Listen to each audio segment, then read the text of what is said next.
In the grim darkness of the 41st millennium, where entire worlds burn in the fires of endless war and humanity clings to survival through desperate measures, there exists a profession that thrives in the shadows between law and chaos.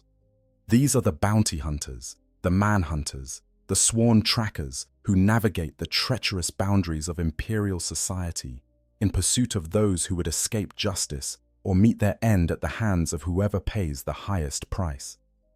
They are neither heroes nor villains in the traditional sense, but something far more complex, operating in the grey spaces where morality becomes as twisted as the underhive tunnels they prowl. To understand bounty hunting in the Imperium of man is to understand the fundamental nature of a galaxy drowning in its own brutality. This is not a profession for the faint of heart or the idealistic. The hunters who ply this trade do so with the full knowledge that each contract could be their last, that betrayal lurks behind every handshake, and that the line between predator and prey shifts with terrifying suddenness.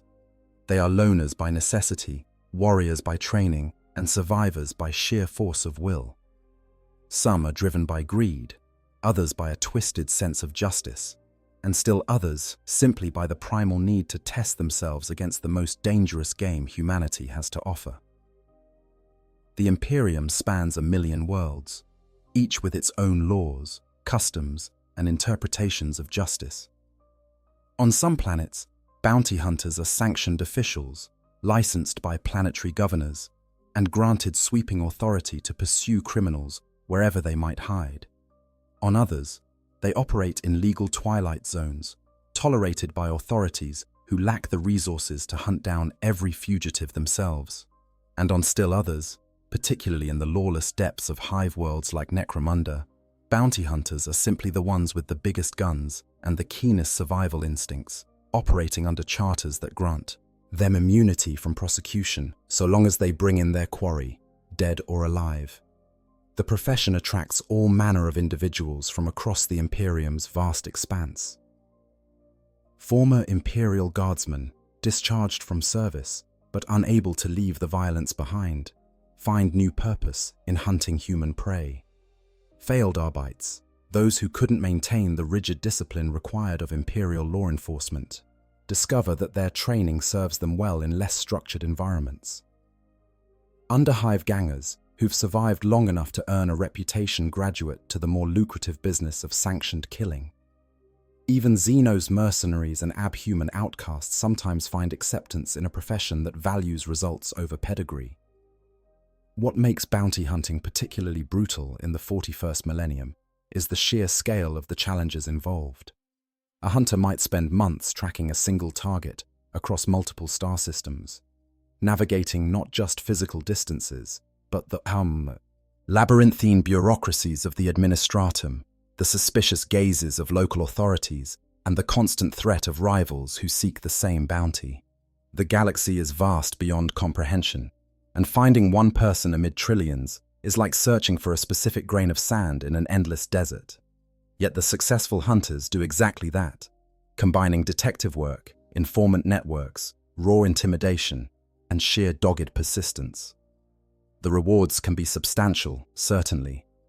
A high-value target might command a bounty worth years of honest labor, enough to set a hunter up with the best equipment, the most reliable information brokers, and perhaps even a measure of security in their declining years.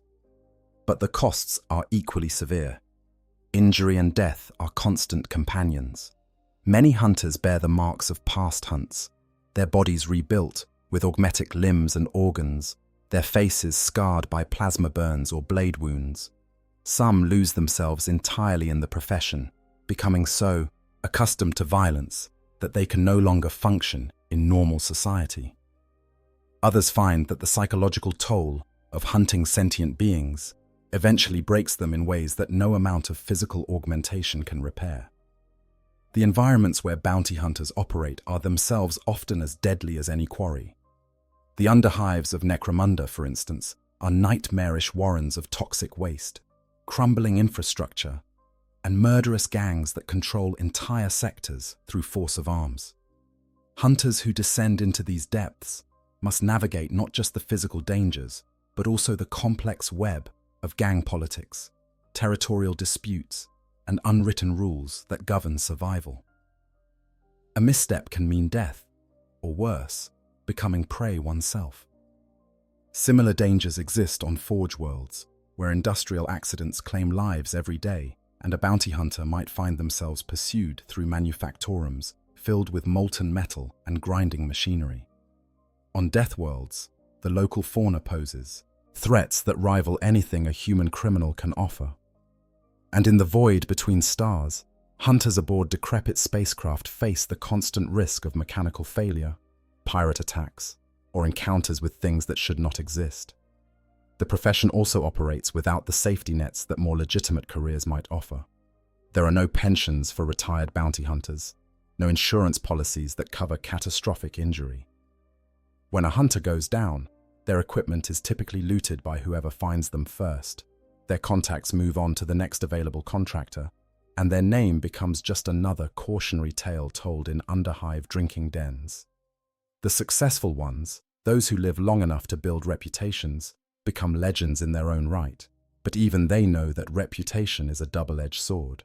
Fame attracts better contracts, yes, but it also attracts rivals, ambitious youngsters looking to make their names, and targets who prepare specifically for their methods. What distinguishes truly exceptional bounty hunters from the countless others who try and fail is not just skill with weapons or physical prowess, though these certainly matter. It is the ability to think like their prey, to anticipate moves before they're made, to recognize patterns in behavior that others miss. The best hunters are students of human nature in all its terrible complexity. They understand fear, desperation, hubris, and the 1,000 other emotions that drive people to make fatal mistakes. They know how to exploit these weaknesses, how to create situations where the target has no good options, how to manipulate circumstances until the quarry walks willingly into their grasp. The bounty hunter's life is one of constant motion, rarely staying in one place long enough to form lasting connections. Relationships are transactional, friendships are liabilities, and trust is a currency spent carefully and sparingly. Some hunters work with partners, finding safety in numbers and the ability to cover each other's backs. But these partnerships often end badly, dissolved by betrayal or simple incompatibility. Most prefer to work alone, relying on their own skills and judgment, rather than risking dependence on others who might fail at crucial moments. In the vast machinery of the Imperium, bounty hunters serve a strange but necessary function. They fill the gaps where official law enforcement cannot or will not operate. They handle the cases that are too small for the Inquisition's attention, but too dangerous for local enforcers. They track down fugitives who fled across sector boundaries, pursuing them through territories where imperial authority is more theoretical than real. In doing so, they help maintain a semblance of order in a galaxy that constantly threatens to descend into total chaos. Whether they realize it or not, whether they care or not, they are part of the Imperium's immune system, hunting down the human infections that might otherwise spread and cause greater harm. Yet for all their utility, bounty hunters occupy an ambiguous position in imperial society. They are useful but not respected, necessary but not trusted. Authorities employ them while keeping them at arm's length, ready to disavow any connection should circumstances require it. The bounty hunter is perpetually an outsider, never quite belonging anywhere, always operating on the margins where civilization frays and the raw savagery of the universe shows through. This isolation is both their strength and their curse, freeing them from constraints that bind others while condemning them to a life of perpetual alienation. As we delve deeper into the brutal reality of bounty hunting in Warhammer 40,000, we'll explore the mechanisms that govern this profession, the individuals who practice it, and the countless ways in which it reflects the grim darkness of the age in which it operates. We'll examine the legal frameworks, the equipment and methods, the famous names and forgotten casualties, and ultimately, what it means to be a hunter of men in a galaxy where human life is the cheapest commodity imaginable. This is not a story of glory or heroism. but of survival and savagery, of the lengths to which people will go for profit or justice, or simply to see another dawn in a universe determined to extinguish all light. The legal framework and licensing. The authority to hunt, capture, and kill other human beings is not granted lightly, even in a galaxy as violent and unforgiving as the Imperium of man. Though the specifics vary wildly from world to world, certain common threads run through the legal frameworks that govern bounty hunting across Imperial space. These systems exist not out of any particular concern for the rights of fugitives or the ethics of state-sanctioned killing, but rather as practical mechanisms to channel violence in directions that serve Imperial interests while maintaining at least a veneer of order. The most common form of bounty hunter authorization is the blood warrant, a document that grants its bearer the legal right to pursue specific individuals or categories of criminals. On Necromunda, these warrants serve as both license and shield, protecting hunters from prosecution for acts that would otherwise be considered murder. The warrant typically specifies the target, the charges against them, the authorized methods of apprehension, and most crucially, whether the bounty is payable for live capture, dead return, or either option. The document must bear the seal of whatever authority issued it, be it a clan house, the Merchants Guild, or in rare cases, the Planetary Governor's Office itself. Blood warrants on Necromunda are physical objects of significant importance. They're printed on tough parchment designed to survive the harsh conditions of the underhive, treated with chemical agents that make them difficult to forge or alter. Many bear holographic seals or embedded data chips that can be verified by authorized scanners at guild trading posts. The loss of a warrant can be catastrophic for a bounty hunter, leaving them without legal protection for their actions. Consequently, hunters guard their warrants zealously, often keeping them in sealed containers or having backup copies stored in multiple secure locations. The warrant system serves multiple functions beyond simply authorizing bounty hunters. It creates a paper trail that authorities can use to track which hunters are active, what targets they're pursuing, and whether particular criminals are being adequately hunted. It also serves as a form of quality control, as warrants are typically only issued to hunters who've established some track record of success. A ganger fresh from the Underhive's depths won't receive a warrant from House Escher or the Merchants Guild. They must first prove themselves capable through smaller jobs, building a reputation that makes them worthy of official sanction. On the Hive, world of Malfi in the Calixis sector, the system operates differently through the infamous Blood Guild. Here, the warrants themselves are more sophisticated pieces of technology, incorporating gene-lock circuit amulets designed to identify victims by their blood. When activated over fresh blood, the amulet confirms whether the deceased matches the target specified in the warrant. This system emerged from Malfi's history of vendettas and civil conflict, where proving a kill beyond doubt became necessary to prevent disputes over payment. The technology is expensive and closely guarded by the Guild, preventing most forgeries. The Malfian blood warrants are issued in the form of tough parchment scrolls bearing the seal of the authorizing body, typically the Malfian Senate. They specify not just the target, but often include gruesome details about preferred methods of execution or specific parts of the body to be returned as proof. The execution of these warrants usually requires the subject's termination rather than capture, though some specify live delivery for trial. The returning of a blood-stained warrant results in payment drawn on Malfi's Obsidian Chancellery, one of the most secure financial institutions in the subsector. Falsifying a warrant in any way is itself a dire matter, immediately resulting in a blood price of staggering proportions being placed on the perpetrator's head. Membership in the Blood Guild itself requires specific conditions. Candidates cannot be under warrant themselves, nor can they be subject to higher oaths that would conflict with Guild obligations. They must make their way to one of the Guild's charter houses and offer payment of 1,000 thrones, a substantial sum, but one that grants them official status as Bloodsworn. This membership conveys significant privileges under Malfian law. Holders of a Bloodsworn charter can bear arms in areas where others cannot, access legal records, enter private dwellings in pursuit of warrants, and avoid interference from enforcers and local armsmen. However, these customary rights don't extend to the holdings of the Adepta or Malfi's ruling elite, though few hunters would be foolish enough to test those boundaries. The legal framework surrounding bounty hunting acknowledges a practical reality that authorities across the Imperium must face. Their resources are finite, their jurisdictions are limited, and the criminals they seek are often more mobile and better motivated than the forces pursuing them. Bounty hunters fill this gap, providing a flexible, results-oriented alternative to maintaining large-standing enforcement agencies. The system allows authorities to outsource the dangerous work of apprehending criminals while maintaining plausible deniability if hunters employ methods that might prove politically problematic. Different classes of warrants exist for different circumstances. Standard bounties cover common criminals, murderers, thieves, and gang leaders whose activities have exceeded acceptable tolerances.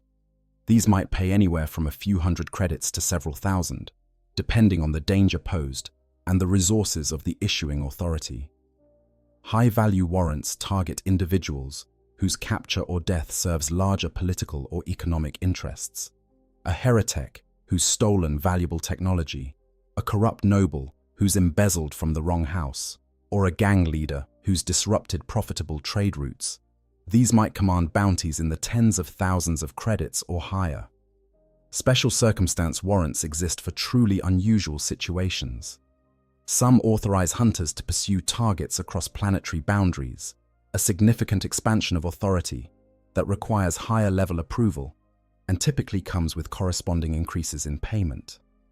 Others might specify unusual conditions, such as requiring specific organs to be harvested intact, demanding that particular artifacts be recovered alongside the target, or insisting on live capture for interrogation purposes. These specialized warrants often attract the most experienced hunters, as they combine greater rewards with significantly increased complexity and risk. The authorities issuing warrants vary as widely as the Imperium itself. On Necromunda, clan houses issue warrants for individuals who've offended against house interests. The Merchants Guild maintains its own warrant system, employing specialized bounty hunters called adjurators, who receive the best equipment and most lucrative contracts. Even under-hive settlements sometimes pool resources to place bounties on particularly troublesome gangers or mutants. Each issuing authority operates with its own standards, payment schedules, and expectations of professionalism. Enforcement of warrant provisions is uneven at best.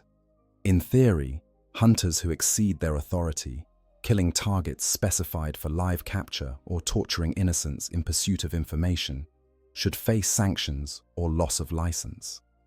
In practice, such accountability depends heavily on local circumstances. A well-connected hunter might face no consequences for brutal methods, while a lone operator without powerful friends could find themselves hunted in turn. The Bloodsworn of Malfi maintain higher standards through internal enforcement, as the guild's reputation directly affects the contracts they receive and the prices they can command.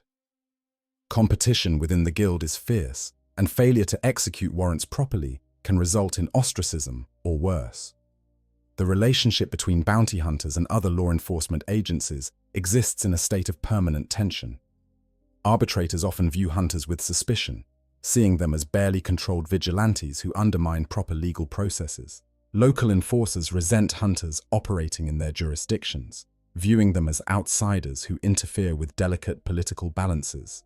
Military authorities worry about hunters operating in war zones, where distinguishing between legitimate bounty targets and military combatants becomes problematic. These tensions occasionally boil over into violence, though most authorities reluctantly acknowledge that hunters provide services that cannot be easily replicated through official channels. The licensing process itself reveals much about how different worlds view bounty hunting.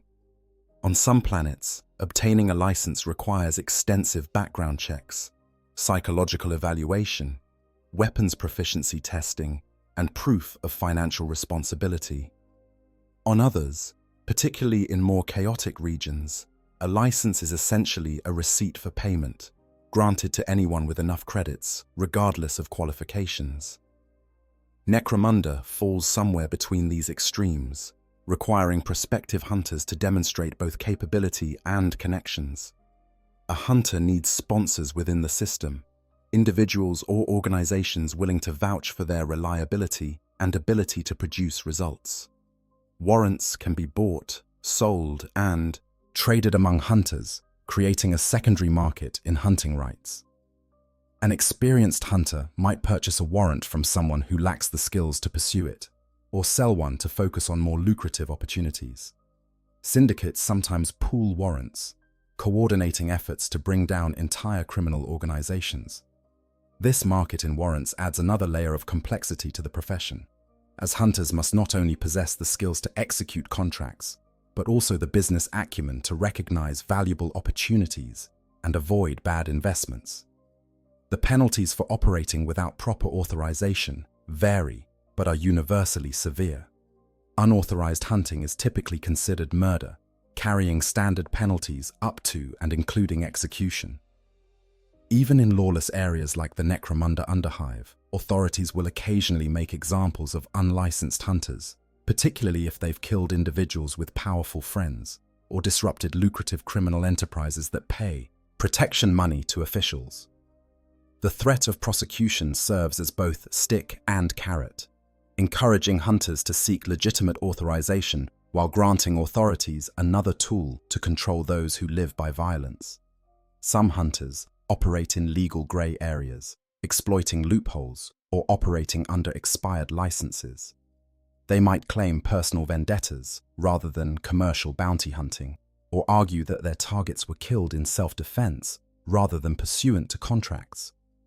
These arguments rarely succeed if the hunter faces serious charges, but they can provide enough legal cover to avoid immediate prosecution, buying time to secure proper authorization retroactively or disappear into the vastness of the hive.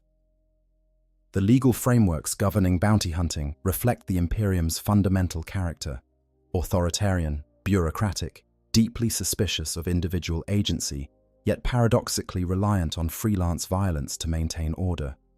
The systems exist not to protect the rights of either hunters or their prey, but to channel killing in directions that serve imperial interests. They acknowledge the reality that in a galaxy of endless war and limited resources, official mechanisms of justice cannot reach into every corner where disorder festers. Bounty hunters, licensed and controlled through warrants and guild membership, provide a solution that costs authorities nothing while maintaining at least the appearance of legal process. It is a brutal system for a brutal age, pragmatic and efficient in equal measure, caring nothing for individual fates and everything for the maintenance of imperial power. The Underhive, Necromunda's deadly depths. To understand bounty hunting at its most savage and unforgiving, one must descend into the Underhive of Necromunda, that vast wasteland of ancient ruins, toxic waste, and perpetual violence that exists beneath the gleaming spires of the hive cities. Here, in darkness, lit only by flickering luminators and the occasional fire from burning promethium, bounty hunters face challenges that would break lesser individuals. The Underhive is not merely a dangerous place to work. It is an environment specifically designed by millennia of neglect and catastrophe to kill the unwary, the slow, and the unlucky. Necromunda itself stands as one of the Imperium's premier hive worlds, a planet where billions labor in the manufactorums producing weapons, vehicles, and equipment for the endless wars that consume the galaxy. The upper hive enjoys relative prosperity, with clan houses ruling over sectors assigned by ancient charter. Below them, the working masses toil in conditions that range from merely miserable to absolutely hellish. And below that, forgotten by all but those who have no choice, lies the Underhive. The Underhive consists of the ruins of older settlements, cities built and abandoned over thousands of years as Necromunda's population expanded upward rather than outward. These structures predate the current hive cities by centuries or even millennia, remnants of Necromunda's earliest colonization before the planet's ecology was devastated. They were built in an age when humanity's reach exceeded its grasp, when ambition and hubris drove construction projects that later generations could not maintain. As the hive grew upward, these lower levels were simply built over, sealed off, and left to decay. What remains is a nightmare landscape of collapsing infrastructure, toxic waste pools, and pitch-black tunnels that wind through the planet's crust like the burrows of some enormous diseased animal. The physical dangers of the underhive defy easy categorization. Collapsed passages can crush an unwary traveler without warning, the ancient stonework finally succumbing to entropy after thousands of years. Rusted metal plates corrode through, creating hidden pits that drop into darkness so complete that even the screams of the falling seem to be swallowed before they can echo. Structural supports, weakened by age and chemical corrosion, give way under weight they were never designed to bear, bringing down entire sections of ceiling in cascades of debris that bury everything beneath. Bounty hunters operating in these depths must constantly assess their surroundings, looking for signs of imminent collapse, testing flaws before committing their weight, and always maintaining awareness of escape routes. The air itself poses constant threat. Industrial waste from the manufactorums above flows downward through a million rusted pipes and broken conduits, filling chambers with toxic gases that kill within seconds of exposure. Promethium vapors collect in depressions, waiting for a single spark to transform enclosed spaces into infernos. Rad waste leaks from ancient containment vessels, flooding entire sectors with radiation that slowly poisons anyone foolish enough to linger.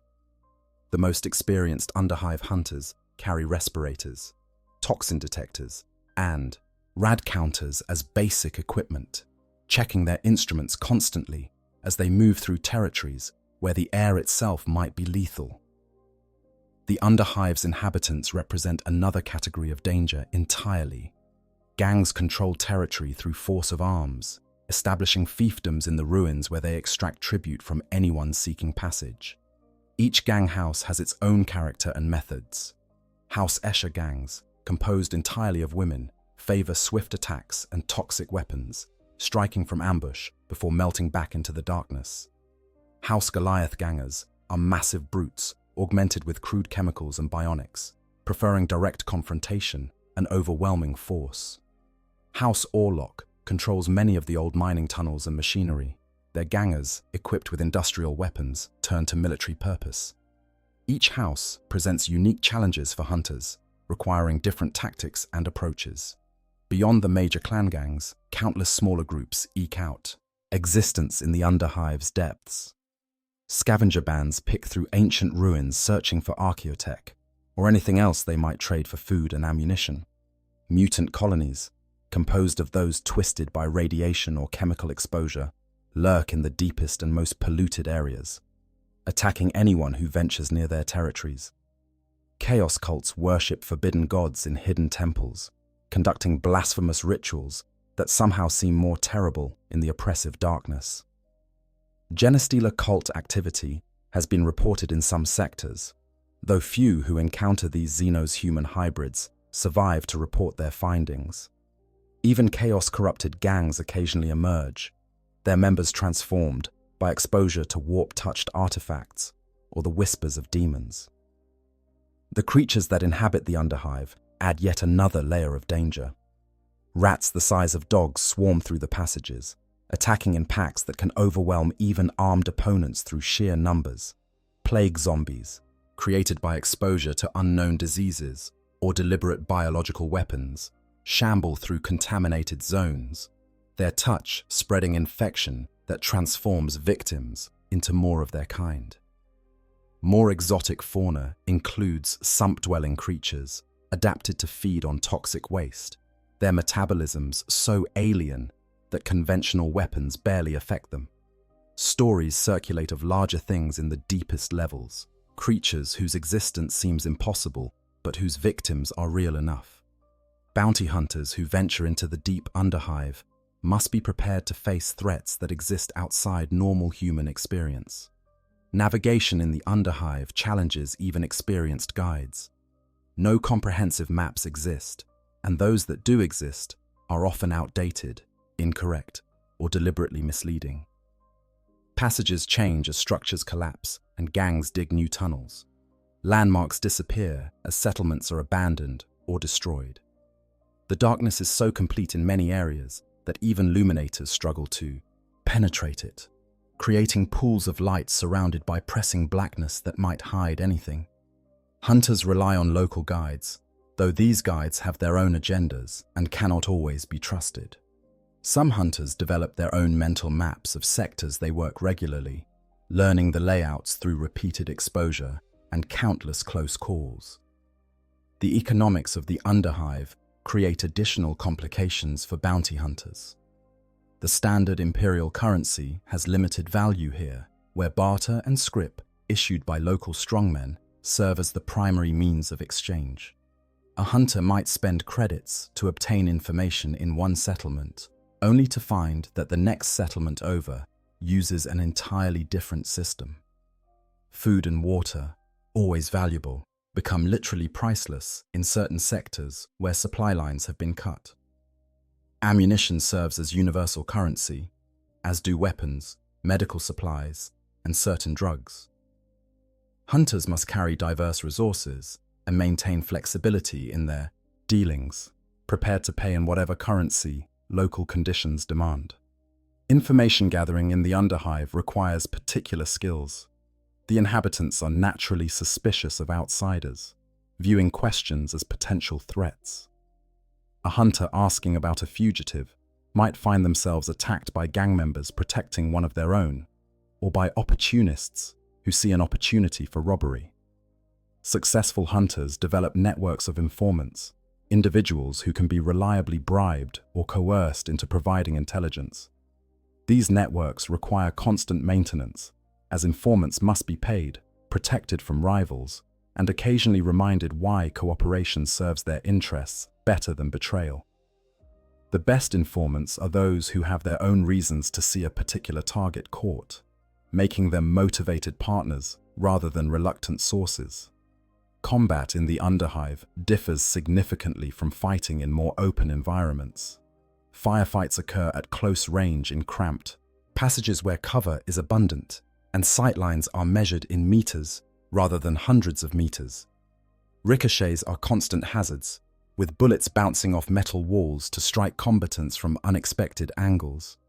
Grenades and explosives are extremely dangerous in enclosed spaces, as overpressure waves have nowhere to dissipate and can kill through sheer concussive force, even if shrapnel misses. Melee combat becomes far more common than in the upper hive, as fighters round corners to find themselves face to face with opponents before either can bring ranged weapons to bear. The hunters who thrive in the underhive develop specific skill sets tailored to these conditions. They learn to move quietly, despite carrying heavy equipment, understanding that noise attracts attention and attention attracts trouble. They become adept at reading territorial markers, the gang signs and warning symbols that indicate who controls particular areas and what prices they charge for passage. They cultivate the ability to sleep lightly in dangerous places, remaining alert even while resting, waking fully ready for violence at the slightest sound. Most crucially, they develop an instinct for when to fight and when to withdraw, recognizing situations where valor becomes suicide and discretion preserves life for future contracts. The underhive also serves as refuge for those fleeing justice or simply seeking to disappear. A fugitive with even modest resources can lose themselves in the billions of inhabitants scratching out existence in the ruins. They can purchase false identities, join gangs that offer protection, or simply move deeper into uncontrolled territory where even gang reach cannot follow.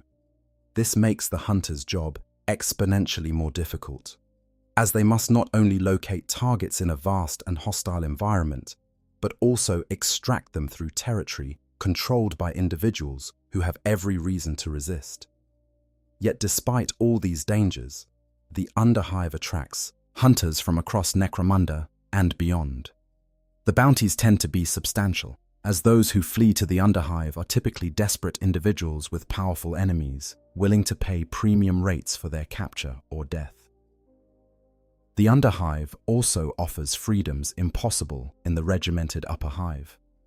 A hunter can operate with minimal oversight, using whatever methods prove effective without worrying about official sanction. Injuries can be explained away as accidents or self-defense. Bodies disappear into the ruins without difficult questions being asked. For those with the skills and temperament to survive, the underhive represents not just hunting grounds, but a realm where they can operate as they see fit, bound only by their own capabilities and the harsh natural selection that eliminates the inadequate. The bounty hunters of Necromunda's underhive represent some of the most dangerous individuals in the entire Imperium. They have survived in conditions that would kill most. Trained soldiers, they have developed skills that make them masters of their craft, and they have embraced a lifestyle of constant violence and vigilance that would break ordinary humans. Some are former gang members who graduated to the more lucrative and independent work of bounty hunting. Others are outsiders who found in the underhive a place where their particular talents could flourish without the constraints of civilized society. A few are even abhumans, beastmen, and squats, and other stable strains who find that their blood warrants allow them to operate in areas normally forbidden to their kinds. The underhive shapes everyone who spends time in its depths, leaving marks both visible and invisible. Hunters develop the characteristic pallor of those who rarely see sunlight, their skin taking on the greyish tone of mushroom flesh. Lung diseases from toxic air exposure are nearly universal, causing chronic coughs that no amount of filtration can completely prevent. Rad scarring leaves distinctive patterns on exposed skin, while chemical burns create disfigurements that become badges of survival. But the deeper changes are psychological, as the constant violence and danger transform personalities, stripping away everything soft and leaving only the hard core of survival instinct. Those who return from extended time in the underhive often find they no longer fit in the upper hive, that they've become something other, something adapted to darkness and death that cannot easily readapt to light and life. This is the realm where bounty hunting in Warhammer 40,000 reveals its truest nature, stripped of any pretense of civilization or due process. In the underhive, the hunt reduces to its most fundamental form: predator and prey, hunter and hunted, life and death measured in split-second decisions, and the ability to pull a trigger before the opponent does. It is brutal, it is savage, and it is the reality that defines the profession for those who practice it at its highest and deadliest level. The Malfian Blood Guild. While Necromunda's bounty hunters operate as independent contractors or loose associations, on the hive world of Malfi, in the Calixis sector, exists perhaps the most sophisticated and notorious bounty hunting organization in the entire segmentum, the Blood Guild. This institution represents bounty hunting elevated to the level of professional art, operating with standards, methods, and reach that put independent hunters to shame. Yet for all its polish and organization, the Blood Guild remains fundamentally an instrument of violence. Its members, known as the Bloodsworn, specialized killers whose efficiency makes them both valued and feared across multiple star systems. The origins of the Blood Guild trace back to some long-forgotten internecine war in Malfi's history of vendetta and civil infighting, predating the planet's liberation during the Angevin Crusade in the 39th millennium. Born from the ashes of that ancient conflict, the Guild emerged as a solution to a problem that plagued Malfi's ruling class: how to execute vengeance against enemies while maintaining the veneer of legal legitimacy. The blood warrant system developed from this need, creating a mechanism whereby personal vendettas could be prosecuted through official channels, granting revenge the authority of law. The Malfian Senate serves as the primary issuing authority for blood warrants, though other bodies, including certain noble houses and commercial concerns, possess the authority to contract with the Guild. The warrants themselves are sophisticated documents, far more advanced than the simple parchment scrolls used on less developed worlds. Each warrant consists of tough parchment bearing multiple security measures, holographic seals, embedded data strips, and most distinctively, gene lock circuit amulets designed to identify targets by their blood. These amulets represent cutting-edge Imperial technology, rare outside military or inquisitorial circles, suggesting that the Guild possesses resources and connections far beyond those of typical bounty hunting organizations. The gene lock mechanism serves a crucial function in Malfi's culture of vendetta and accusation. When a bloodsworn executes their warrant, they collect blood from the deceased and pour it onto the amulet. The technology analyzes the genetic signature and confirms whether the dead individual matches the target specified in the warrant. This verification system prevents disputes over whether the correct person was killed, eliminates claims that innocent parties were murdered in error, and provides ironclad proof of contract completion.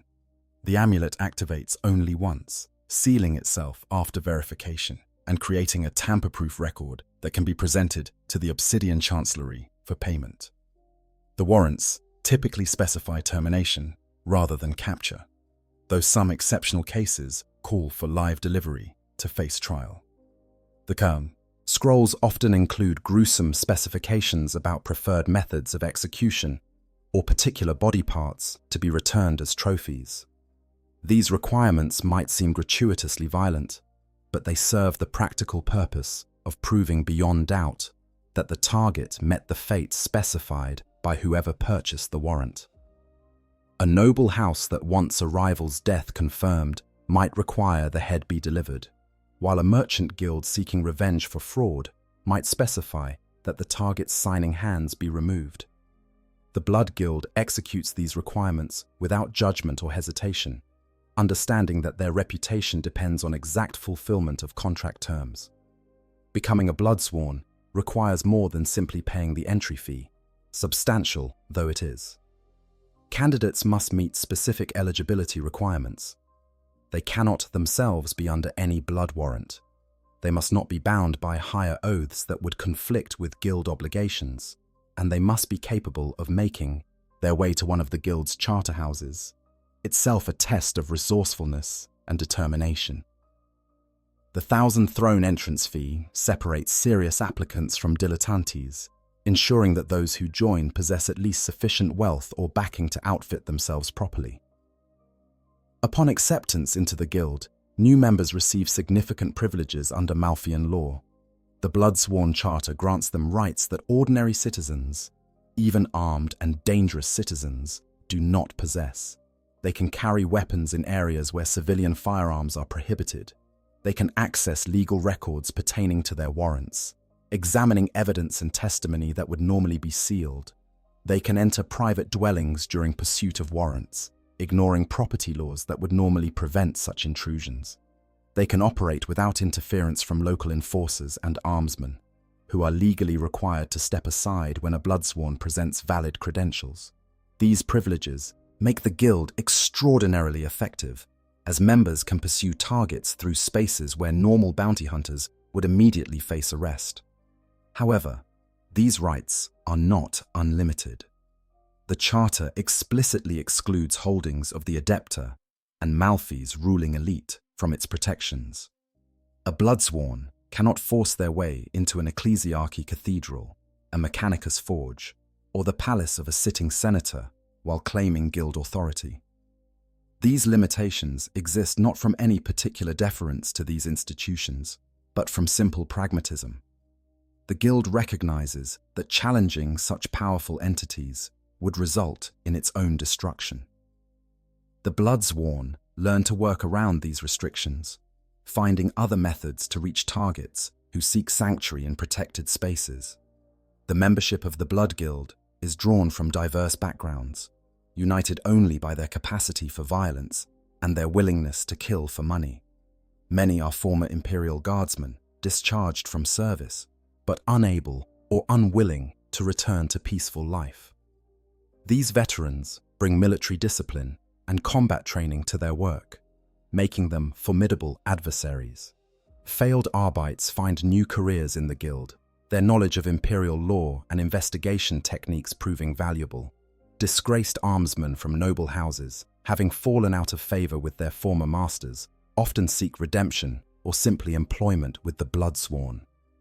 Even some outcasts from the various segments of imperial society find their way to the guild, discovering that their particular skills and temperaments suit the profession.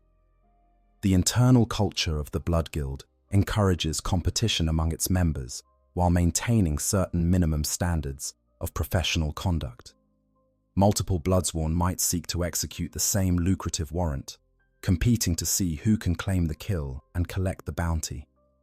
These competitions are actively encouraged by guild leadership, as they serve to weed out less capable members, while ensuring that high-value targets face multiple skilled hunters rather than a single opponent. The competitions sometimes turn lethal, with hunters eliminating rivals as obstacles to their own success. The guild tolerates this internal violence as part of the natural selection process that maintains its reputation for excellence. However, certain lines cannot be crossed without consequences. Bloodsworn who falsify warrants face immediate expulsion from the guild and the placement of their own names on blood warrants with staggering bounties. The guild's reputation depends on the integrity of its warrant verification system, and any threat to that integrity is met with extreme prejudice. Similarly, hunters who consistently fail to execute warrants, whether through incompetence or deliberate avoidance, find themselves ostracized and eventually expelled. The guild demands results, and those who cannot deliver cease to be members. The reach of the Blood Guild extends far beyond Malfi itself. Charter houses exist on multiple worlds throughout the Malfian subsector, each serving as recruitment center, contract exchange, and payment clearinghouse. This network allows the Bloodsworn to pursue targets across interstellar distances, something few independent hunters could accomplish. A fugitive who flees Malfi thinking they've escaped their pursuers might find themselves hunted on a distant colony world by a Bloodsworn who's traveled for months to reach them. This persistence, combined with the guild's resources and legal authority, makes it one of the most effective bounty hunting organizations in known space. The Bloodsworn have earned a fearful respect throughout the Calixis sector and beyond. Their reputation for completing contracts regardless of difficulty has made them the first choice for high-value, high-risk bounties. Noble houses hire them to eliminate rivals without leaving obvious connections to the murders. Merchant combines employ them to recover debts or eliminate competitors. Even inquisitors occasionally contract with the guild when they need deniable assets for particularly sensitive operations. This diverse clientele provides steady work and substantial income, attracting the most skilled hunters from across the sector. The payment structure of the Blood Guild operates through the Obsidian Chancellery, one of Malfi's most secure financial institutions. Upon completing a warrant, a Bloodsworn returns the blood-stained scroll with its activated gene-lock amulet to a guild charter house. The authentication process is rigorous, involving multiple verification steps to confirm both the hunter's identity and the warrant's legitimacy. Once verified, payment is drawn from accounts maintained by those who purchased the warrants, with the guild taking its percentage before dispersing the remainder to the hunter. This system protects both parties. Clients know their warrants will be executed professionally, while hunters know they'll receive payment for completed contracts. The types of contracts the Blood Guild handles range from straightforward executions to extraordinarily complex operations. A simple warrant might target a debtor who fled Malfi to avoid creditors, a relatively routine matter for an experienced hunter. More complex warrants might specify that targets be eliminated using particular methods, that certain information be extracted before execution, or that specific items be recovered from the deceased. Some warrants include time limits, with payments increasing if the target is eliminated before specified deadlines. The most challenging contracts might involve targets who've taken refuge with powerful protectors, requiring careful planning and perhaps the cooperation of multiple Bloodsworn working as a temporary team. Despite its sophistication and organization, or perhaps because of it, the Blood Guild exemplifies the brutal pragmatism that characterizes the Imperium at its core. It takes the raw violence of bounty hunting and systematizes it, channeling killing into profitable and socially sanctioned channels without pretending that what it does is anything other than murder for hire. The guild's members are not heroes or champions of justice.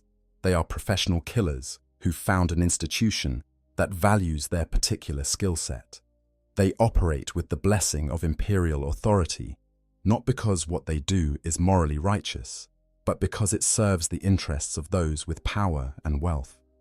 The Blood Guild stands as both inspiration and warning to bounty hunters across the galaxy. It demonstrates what can be achieved when hunters organize, establish standards, and build institutional infrastructure. It shows how a professional organization can command higher fees and better contracts than independent operators. Yet it also reveals the price of such organization: loss of independence, subjection to guild regulations, and existence within a hierarchy that values results above all else. The Bloodsworn may be elite hunters, but they are also cogs in a machine that grinds through human lives in pursuit of profit. Just another expression of the Imperium's endless appetite for violence dressed in the trappings of legitimacy. Equipment, arms, and preparation. The difference between a successful bounty hunter and a corpse cooling in some forgotten alley often comes down to equipment. In a profession where margins for error measure in milliseconds and single mistakes prove fatal, the tools a hunter carries can mean everything, yet equipment alone guarantees nothing. The weapons must be maintained, the armor properly fitted, the technology correctly utilized. A bounty hunter's loadout represents not just an investment of credits, but a statement about their methods, their targets, and their expectations about how hunts will proceed. Weapons form the most visible component of a hunter's equipment, and the choices made reveal much about operational philosophy. Some hunters favor overwhelming firepower, carrying heavy weapons capable of punching through armor plate and laying down suppressive fire. These individuals expect confrontations to turn violent and prepare accordingly, preferring to end fights quickly through superior firepower before opponents can coordinate responses. The assault cannon, with its rotating barrels and massive ammunition consumption, exemplifies this philosophy. It tears through flesh and light, cover with equal ease, creating storms of fire that few targets can survive. Heavy bolters serve similar purposes, their explosive rounds devastating anything they strike. Other hunters adopt more subtle approaches, selecting weapons suited for precision work rather than raw destruction. Long-lass rifles, essentially scaled-up laser guns with enhanced optics and extended barrels, allow hunters to eliminate targets from distances that preclude immediate retaliation. These weapons are particularly favored for high-value targets with sophisticated security arrangements, as a single, well-placed shot from several hundred meters away can complete a contract before anyone realizes the hunter is present. Needle rifles, which fire toxin-coated darts, offer even more discreet alternatives for situations where noise or visible wounds might prove problematic. Close-quarters combat weapons are essential for work in environments like the Necromunda Underhive, where engagements frequently occur at arm's length.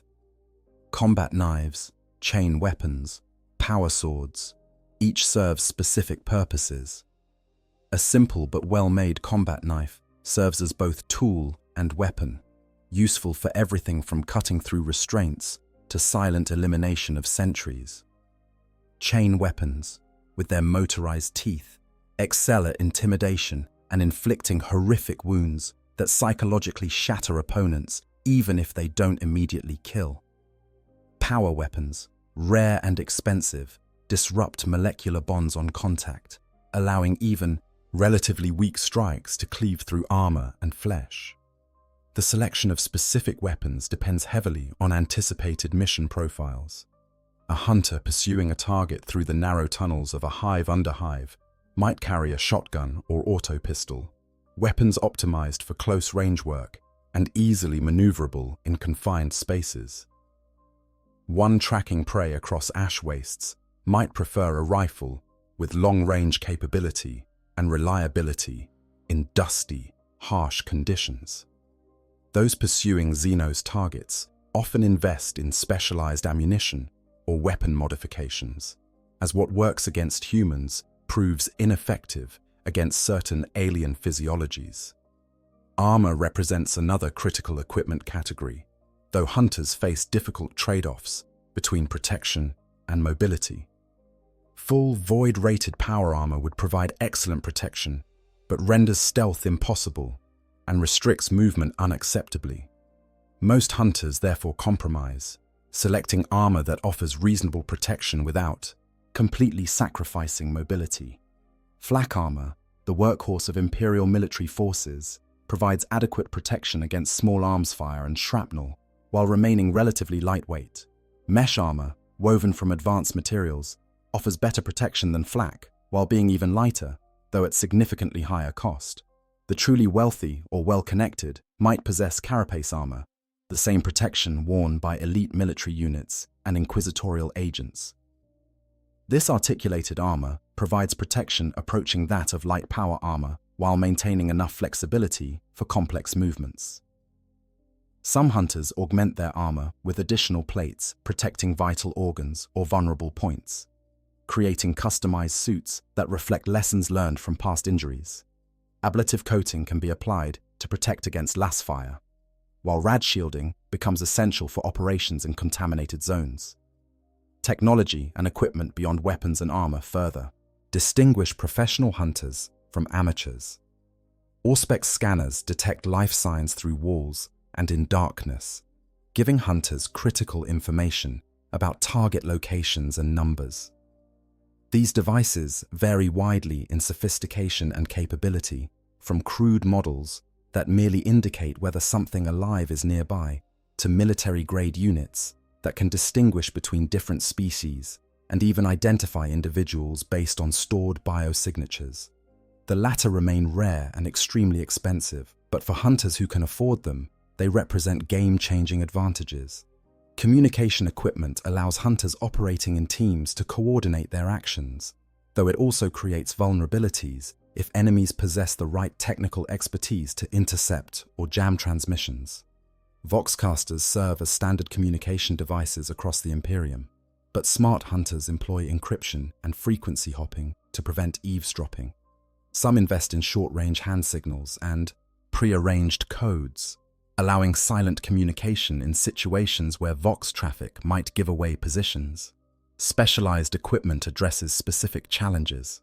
Grapnels and climbing gear prove essential in vertical environments like hive cities, where pursuing targets might require scaling exterior walls or descending into pit structures.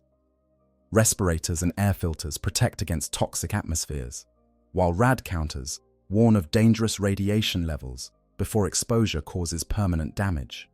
Explosive charges, both breaching explosives for doors and walls and grenades for combat, expand tactical options substantially. Medical supplies allow hunters to treat injuries in the field rather than aborting missions for medical attention. Vehicles and transportation merit consideration for hunters working across large territories. Ground vehicles provide speed and cargo capacity, but limit access to areas with impassable terrain or restricted access. Some hunters invest in gravitic, vehicles capable of vertical movement, trading payload capacity for vastly improved mobility. The wealthiest might maintain small spacecraft, allowing them to pursue contracts across multiple worlds without depending on commercial transportation and its inevitable delays and security concerns. The maintenance of equipment requires constant attention and represents a hidden cost that many novice hunters fail to account for. Weapons must be cleaned and serviced regularly, lest they malfunction at critical moments. Ammunition must be stockpiled and rotated to prevent deterioration. Armor requires inspection and repair after every engagement, as small damages accumulate and compromise protection. Technology needs power sources, spare parts, and occasional professional servicing. A hunter who neglects maintenance will eventually find themselves in a fight with a jammed weapon or armor that fails at the worst possible moment. The procurement of equipment presents its own challenges. Quality. Gear commands premium prices, and weapons restricted by imperial law require connections with black market suppliers willing to risk prosecution. Some hunters cultivate relationships with Mechanicus tech priests, gaining access to equipment that would otherwise be impossible to obtain. Others work with criminal organizations, accepting somewhat shady supply chains in exchange for access to military-grade weapons. The Merchants Guild on Necromunda maintains trading posts that sell to licensed hunters, providing legitimate if limited selection. The financial investment required to properly equip a bounty hunter can be staggering. A basic loadout sufficient for routine contracts might cost several thousand credits, while hunters pursuing high-value targets in dangerous environments might carry equipment worth tens of thousands. This creates a difficult bootstrap problem for new hunters. They need equipment to take challenging contracts, but they need successful contracts to afford good equipment. Many solve this by starting small, taking lower-paying contracts with minimal risk, and gradually upgrading their loadouts as they build reputation and resources. Customization and personalization of equipment serves both practical and psychological functions. A hunter who's used the same weapon for years develops intimate familiarity with its quirks and characteristics, knowing exactly how it handles and compensates instinctively for its peculiarities. This familiarity can mean the difference between landing a critical shot and missing at the worst possible moment. Similarly, armor fitted to an individual's body provides better protection and mobility than standard issue gear. The psychological aspect should not be dismissed either, as hunters operating in high-stress environments benefit from equipment that feels like extensions of themselves rather than unfamiliar tools. The relationship between equipment and tactics is bidirectional. Hunters select equipment based on their preferred methods, but equipment also shapes what tactics are possible. A hunter with a long-last rifle naturally gravitates towards standoff engagements where they can use their weapon's range advantage. One carrying a shotgun and powered close combat weapon will develop tactics that bring them into melee range where their equipment excels. Over time, hunters and their equipment become inseparable packages, each shaped by and shaping the other. Backup equipment and redundancy planning separate professionals from amateurs. A single weapon might malfunction or be lost in combat. A sole source of light might fail, leaving the hunter in deadly darkness. Smart hunters carry backup weapons, spare power cells, redundant communication devices, and emergency supplies. These additions increase weight and cost, but they also dramatically improve survival chances when primary systems fail. The mantra, 2 is 1, 1 is none, resonates strongly among experienced hunters who've learned through harsh experience that Murphy's Law applies especially viciously in life or death situations. Preparation extends beyond simply acquiring and maintaining equipment. Successful hunters research their targets extensively before beginning pursuit, gathering intelligence about capabilities, known associates, likely hideouts, and behavioral patterns. They study the environments where hunts will occur, learning layouts, identifying choke points, and noting potential hazards. They prepare contingency plans for various scenarios, thinking through what actions they'll take if complications arise. This mental preparation proves as important as physical equipment, as no amount of weapons and armor can compensate for being caught completely off guard by unexpected developments. The most sophisticated hunters approach each contract as a unique problem requiring specific solutions. They analyze what equipment best suits the particular challenges they'll face, adjusting their loadouts accordingly rather than carrying the same gear for every job. A hunt through toxic wastes demands different equipment than one in a noble's mansion, and attempting to use the same setup for both would be foolish at best and fatal at worst. This flexibility requires maintaining diverse equipment inventories and the knowledge to employ different tools effectively, but it also dramatically increases success rates and survival odds. Yet for all the importance of equipment, veterans understand its limitations. The finest weapons in the galaxy cannot substitute for skill, experience, and judgment. Equipment provides tools, but the hunter must know when and how to use those tools.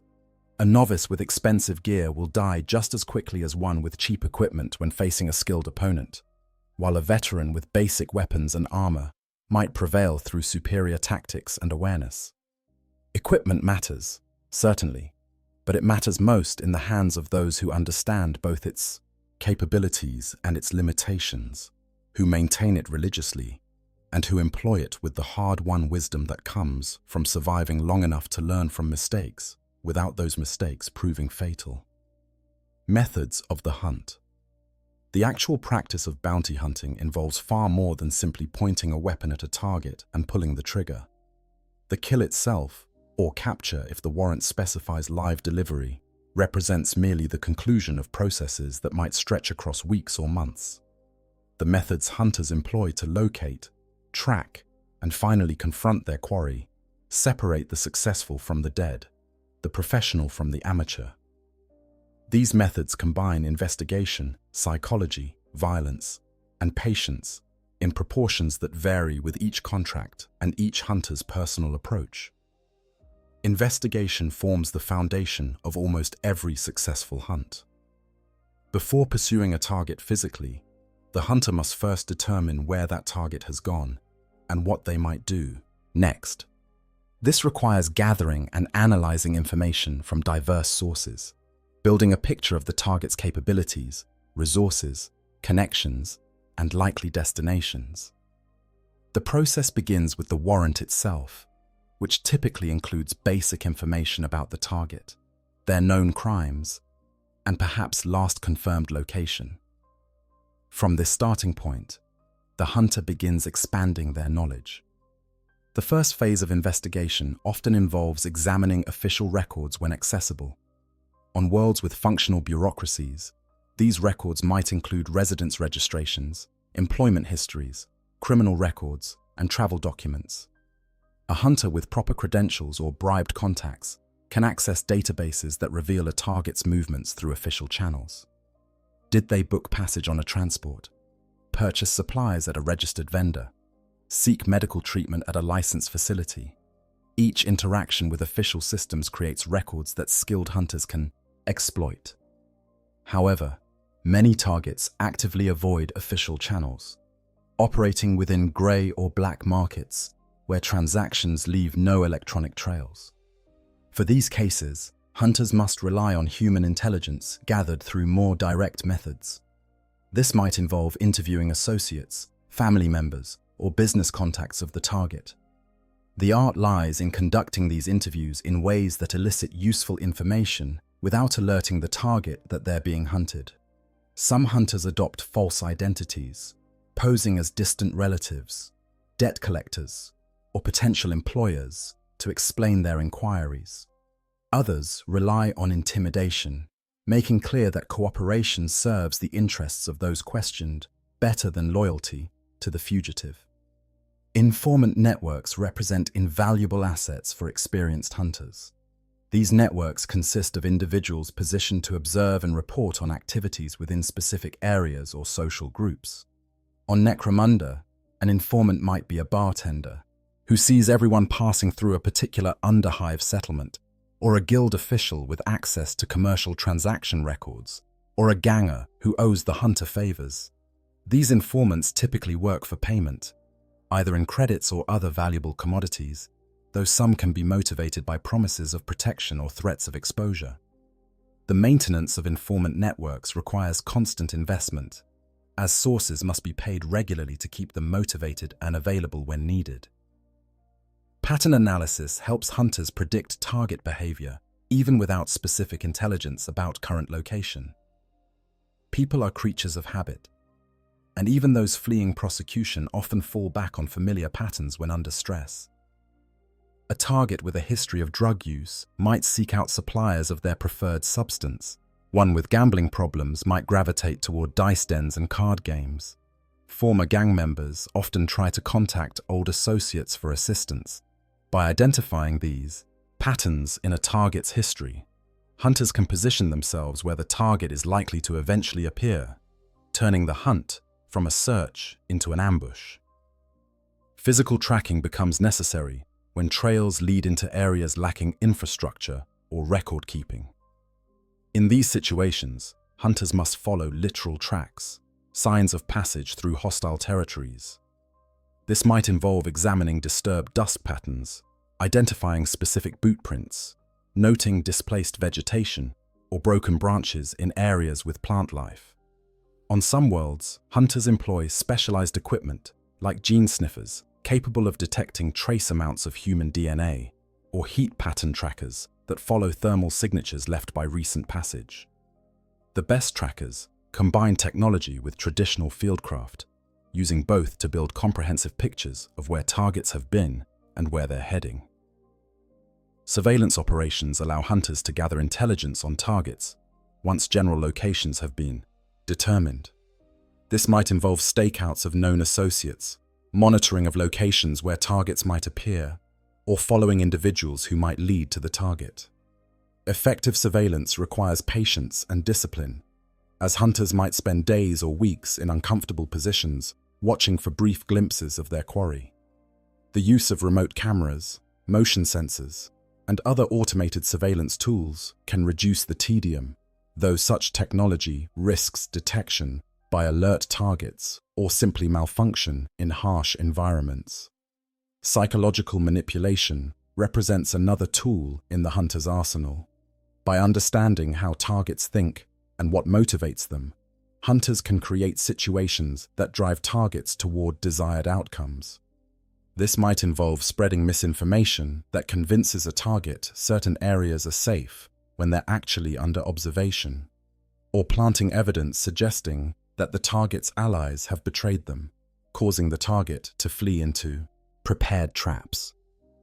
Some hunters specialize in becoming whatever their targets most want or fear, adopting personas specifically designed to exploit individual psychological vulnerabilities.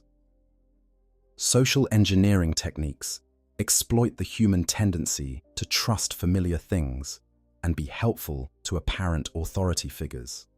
A hunter might pose as an old friend of the target, using information gathered during investigation to make the impersonation convincing.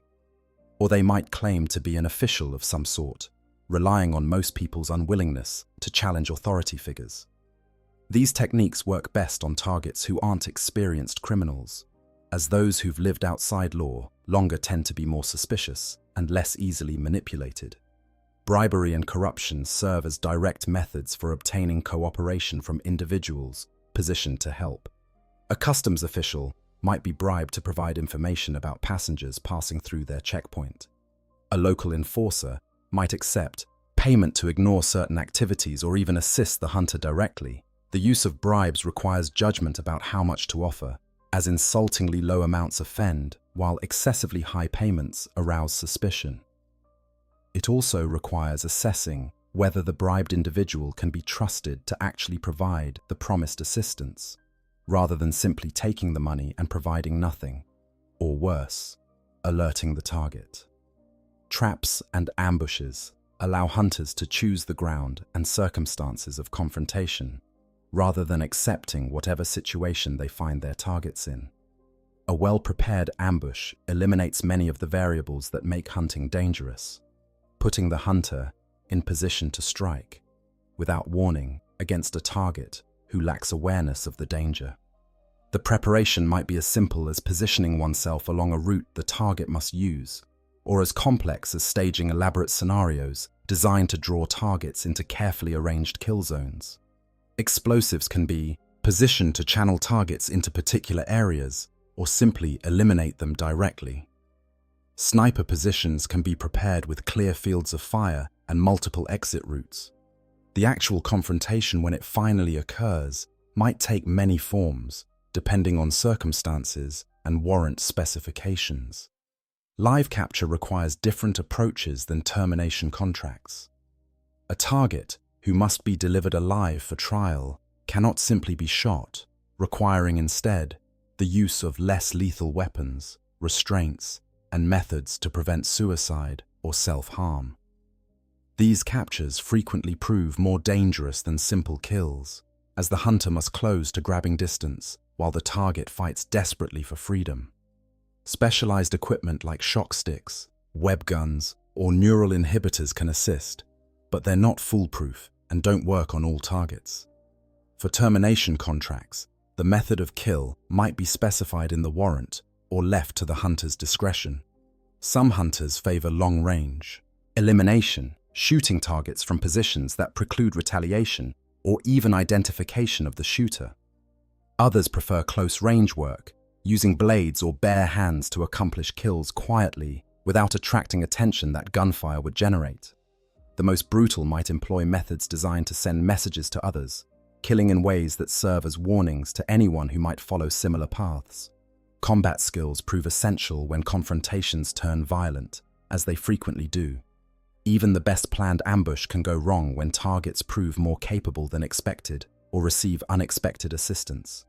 Hunters must be proficient with their chosen weapons, able to employ them effectively under stress against opponents who are themselves fighting for their lives. They must understand tactics, knowing when to advance and when to withdraw, how to use cover and concealment, how to coordinate with partners if working as a team. Many hunters are former military, bringing combat, training that serves them well in the violence that defines their new profession. Escape and evasion become necessary when hunts go badly wrong. A hunter caught in an ambush by the target's allies, or cornered by local authorities responding to violence, must be able to extract themselves from danger. This requires not just physical fitness to run or fight through obstacles, but also planning that ensures escape routes exist, knowledge of local geography that enables navigation under stress, and backup resources like cached supplies or safe houses that provide temporary refuge. The ability to disappear into crowds or blend into local populations can mean the difference between escape and capture. Documentation and verification complete the hunt once targets have been eliminated or captured. Hunters must prove they fulfilled contract terms, whether through presenting blood-stained warrants with activated gene lock amulets, delivering targets alive, or providing other specified proof of completion. This documentation protects hunters from accusations of fraud or failure to perform, ensuring payment and maintaining professional reputation.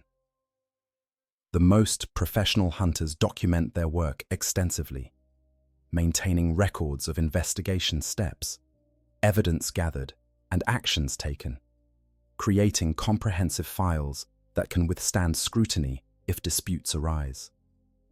The methods employed by bounty hunters reflect the brutal pragmatism that characterizes the Imperium as a whole. These are not investigators in the noble sense, pursuing truth and justice through careful application of law. They are hunters in the most primitive sense, predators stalking human prey, using whatever methods prove effective.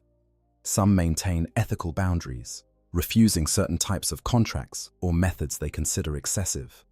Others embrace any tactic that produces results, viewing morality as a luxury they cannot afford, in a profession where failure often means death. The galaxy judges them not by their methods but by their results, and in a universe that cares nothing for individual lives, results are all that matter. Xenos and Abhuman, bounty hunters. While humanity dominates the profession of bounty hunting in the Imperium, the trade attracts practitioners from beyond the species boundaries that typically define Imperial society. Xenos mercenaries and Abhuman variants, while facing prejudice and restrictions in most areas of Imperial life, sometimes find acceptance in bounty hunting that eludes them elsewhere. The blood warrant that licenses a hunter can open doors normally closed to those of questionable heritage, creating opportunities for individuals whose biology might elsewhere condemn them to marginalized existence. Yet these non-human hunters operate under constant suspicion, their every action scrutinized more closely than their fully human counterparts, their failures attributed to inherent inadequacy rather than simple misfortune. The Kroot represent perhaps the most successful Xenos mercenaries operating in spaces where humans dominate. These avian-descended aliens hail from the eastern galactic rim, their nomadic kin bands offering military services to multiple species including the Tau Empire and, occasionally, desperate or radical Imperial commanders. Kroot physiology grants them significant advantages in hunting roles. Their keen senses detect prey that humans might miss. Their light bone structure allows for impressive agility and speed, and most distinctively, their ability to absorb genetic material from consumed prey gives them evolutionary flexibility that terrifies those who understand its implications. Kroot bounty hunters, while rare in Imperial space, excel at tracking prey through environments where their abilities provide distinct edges. Their enhanced olfactory senses can follow scent trails days old, distinguishing between individual humans based on subtle differences in body chemistry. Their vision extends further into the infrared spectrum than human eyes, allowing them to see heat signatures in darkness that would blind normal hunters. The quills protruding from their heads serve as additional sensory organs, picking up vibrations and environmental information that humans cannot perceive. These biological advantages make Kroot natural trackers, able to follow targets that human hunters might lose. The cultural practices of the Kroot create complications for their acceptance in Imperial society. Their custom of consuming fallen enemies and sometimes allies disturbs humans on visceral levels, even those accustomed to the Imperium's countless other horrors. The practice serves important purposes for the Kroot, preserving the spirits of the dead and allowing genetic adaptation, but explaining these nuances to humans who see only cannibalism proves difficult. Kroot hunters operating in Imperial space must carefully manage this aspect of their nature, avoiding consumption of humans even when custom would dictate it, lest they provoke violent reactions from those they work alongside. Kroot hunters typically operate on short-term contracts, their kin bands sending out individuals or small groups to earn credits and genetic material before returning to their home spheres. They bring with them weapons from previous employers, creating diverse armaments that combine Kroot traditional arms with equipment scavenged from dozens of different sources.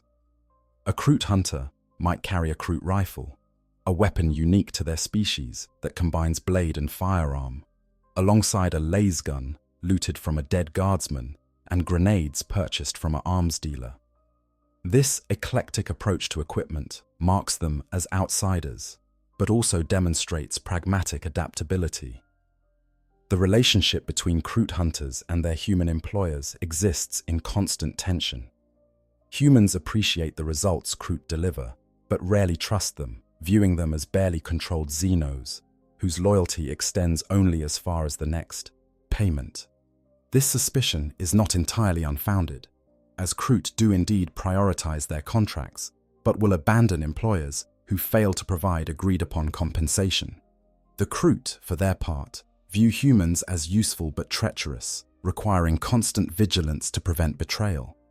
This mutual distrust creates working relationships based entirely on pragmatic calculation rather than genuine partnership.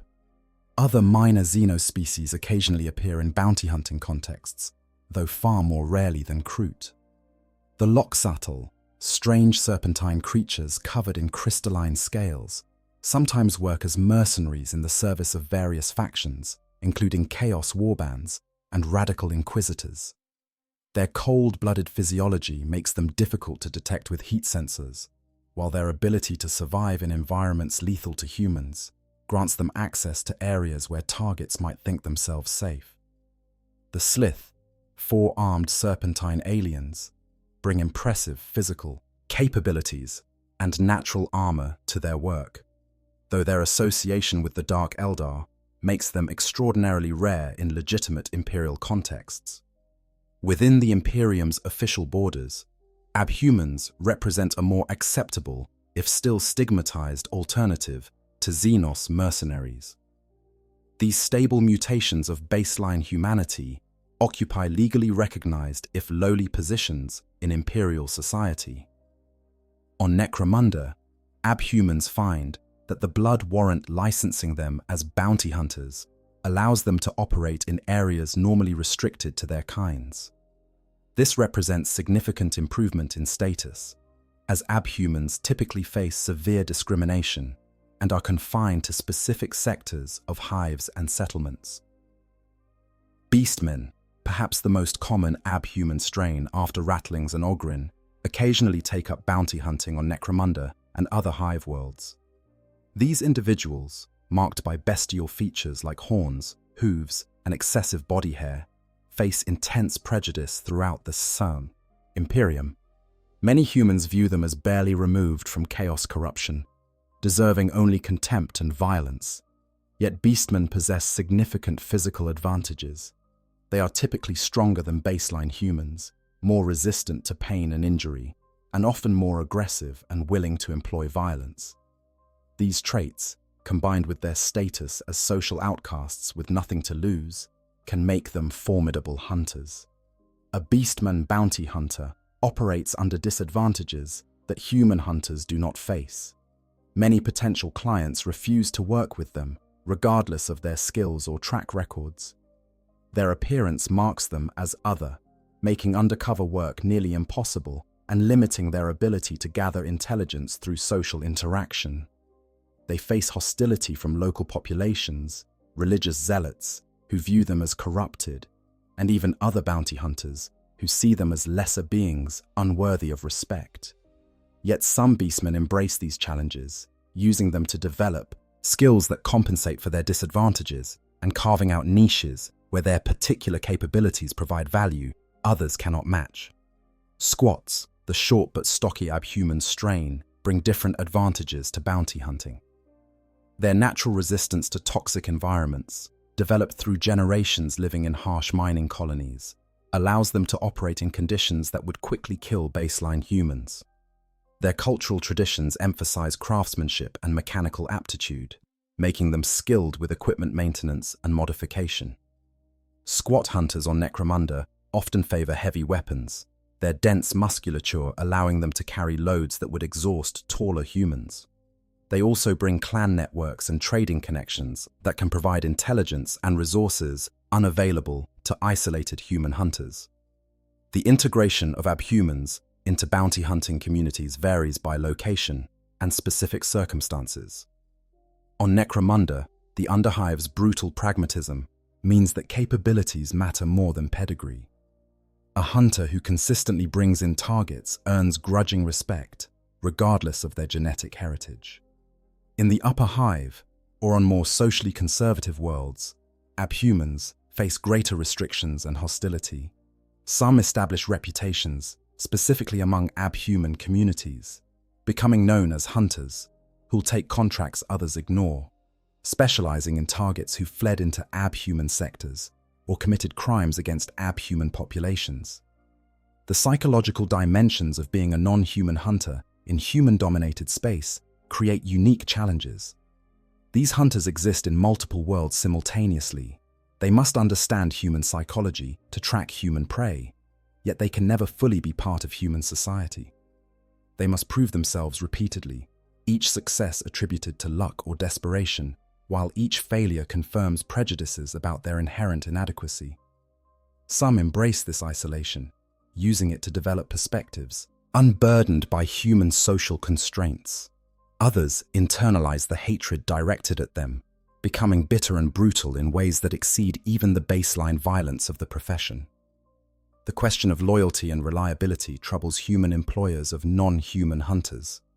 Can a Xenos truly be trusted to execute contracts rather than betraying their employers for better offers elsewhere? Will an abhuman prioritize human authority over their own kind when conflicts arise?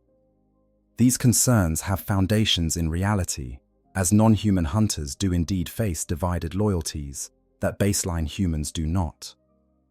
Yet the same can be said of many human hunters, who routinely betray employers when circumstances favor it. The difference lies not in actual behavior, but in perception, as human treachery is seen as individual failing, while non-human treachery is attributed to species characteristics. Some of the most effective non-human hunters deliberately lean into their differences, using their alien or abhuman status as assets rather than liabilities. A recruit hunter might emphasize their terrifying reputation, allowing targets to hear that a recruit is hunting them and watch as panic undermines their judgment. A beastman might cultivate an image of savage brutality, convincing targets that capture by such a creature would be worse than death and driving them into mistakes. These psychological tactics demonstrate sophisticated understanding of how appearance and reputation shape behavior, turning disadvantages into weapons. The legal status of non-human hunters remains ambiguous in many jurisdictions. While blood warrants technically grant them authority regardless of species, individual officials and law enforcement personnel might interpret regulations differently. A local enforcer might accept a human hunter's credentials without question, but demand additional verification from an abhuman carrying identical documentation. This inconsistent application of rules forces non-human hunters to be more careful, to carry extra proof of authorization, and to avoid situations where their legitimacy might be challenged by hostile authorities. The communities that form among bounty hunters sometimes cross species lines, creating rare spaces where humans, abhumans, and even occasional xenos interact on relatively equal terms. These communities, found in underhive bars and trading posts, recognize a hierarchy based on competence rather than biology. A recruit who consistently brings in high-value targets earns more respect than an incompetent human, and a beastman with decades of experience receives deference from fresh-faced human newcomers. These spaces remain exceptions to broader imperial society, small pockets of pragmatic meritocracy in a galaxy defined by rigid hierarchies and biological determinism. Yet even in these relatively accepting communities, undercurrents of prejudice persist. Non-human hunters face jokes and comments that human hunters do not, their victories qualified, with surprise that such beings could achieve them, their presence tolerated rather than welcomed. The acceptance extends only so far as utility, evaporating entirely if the non-human hunter fails or causes problems.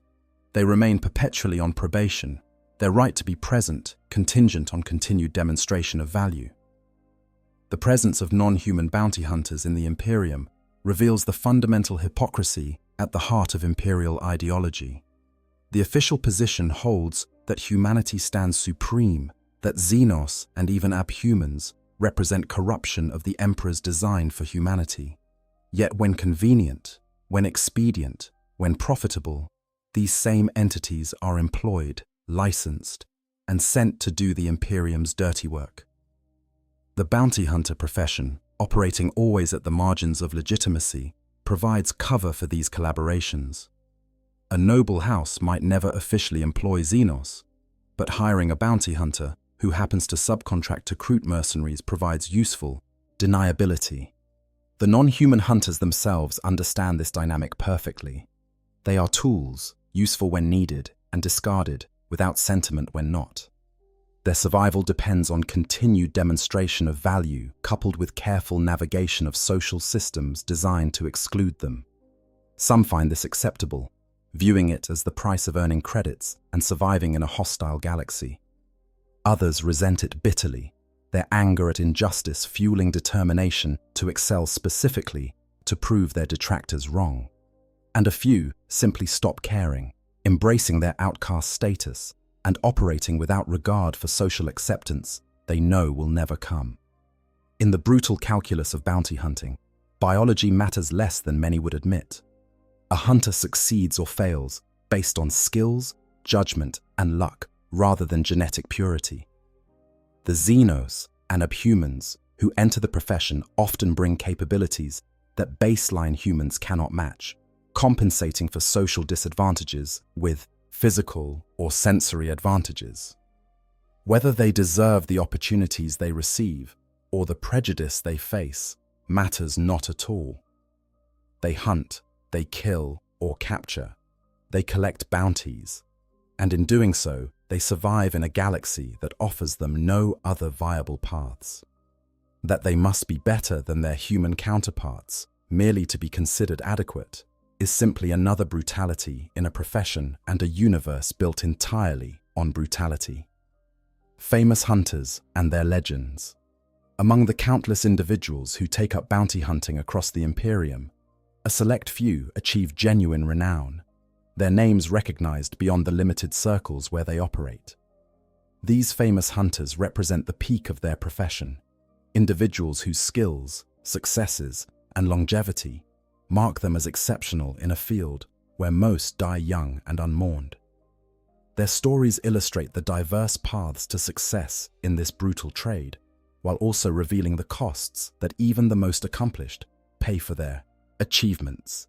These are not heroes in any traditional sense, but survivors whose competence and fortune allowed them to repeatedly beat odds that defeated countless others. Harlan Nail stands perhaps as the most documented bounty hunter in recent Imperial history, his career spanning decades and taking him across multiple sectors. Originally from the planet Loki in the Scaris sector, Nail began as a freelance bounty hunter before being recruited into the retinue of Inquisitor Gregor Eisenhorn. This transition from independent contractor to inquisitorial agent represents a path many hunters aspire to but few achieve.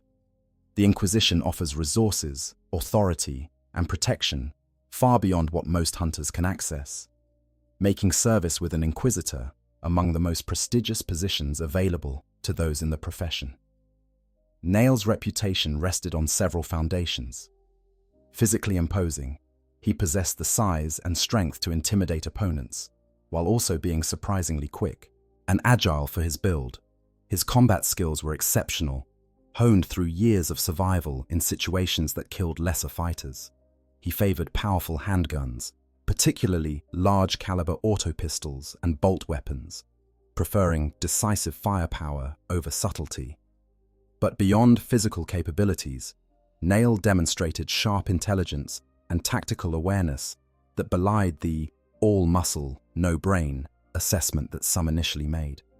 His ability to analyze situations quickly and develop effective responses proved as valuable as his shooting skills. Throughout his service with Eisenhorn, and later with Inquisitor Gideon Ravenor, Nail participated in investigations and operations spanning from routine criminal pursuits to confrontations with chaos cults and demonic entities. He survived encounters that killed others in their retinues, adapting to threats ranging from human assassins to warp-spawned horrors. His loyalty to his masters became legendary, to the point where he willingly aided Eisenhorn even after the Inquisitor was declared rogue, an act of loyalty that could have cost Nail everything. The later stages of Nail's career revealed the inevitable toll that prolonged violence extracts. Age caught up with him, as it eventually does to all who live by the gun. The accumulated trauma of decades of combat began manifesting in ways that even his considerable will and experience could not entirely overcome. He found himself occasionally outmatched by younger, faster opponents, forced to rely increasingly on cunning and experience to compensate for diminishing physical capabilities. This trajectory, from young hunter at the peak of physical prowess to aging veteran sustained more by skill than strength, represents the best possible outcome for bounty hunters who survive long enough to see it. On Necromunda, the Underhive breeds its own legends, hunters whose names are whispered in drinking dens and used to frighten foolish gangers who think themselves invincible. Grendel Grendelson, commonly known as Old Grendel, exemplifies the Necromundan bounty hunter taken to extremes. A squat, he stands shorter than most humans, but compensates with density and strength that belie his stature. Armed with a bolt gun in one hand and a power hammer in the other, he has become infamous for protecting his charges from assassination attempts and then claiming bounties on the assassins themselves. A profitable cycle that has made him wealthy by Underhive standards. Grendel's success stems from understanding the economic realities of his environment.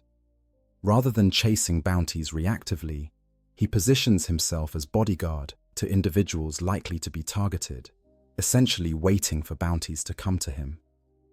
When assassins or rival gangers attempt to fulfill contracts on his clients, Grendel eliminates the attackers and claims whatever bounties might exist on their heads. This efficient approach minimizes the dangerous work of tracking targets through hostile territory, while maximizing income from multiple sources.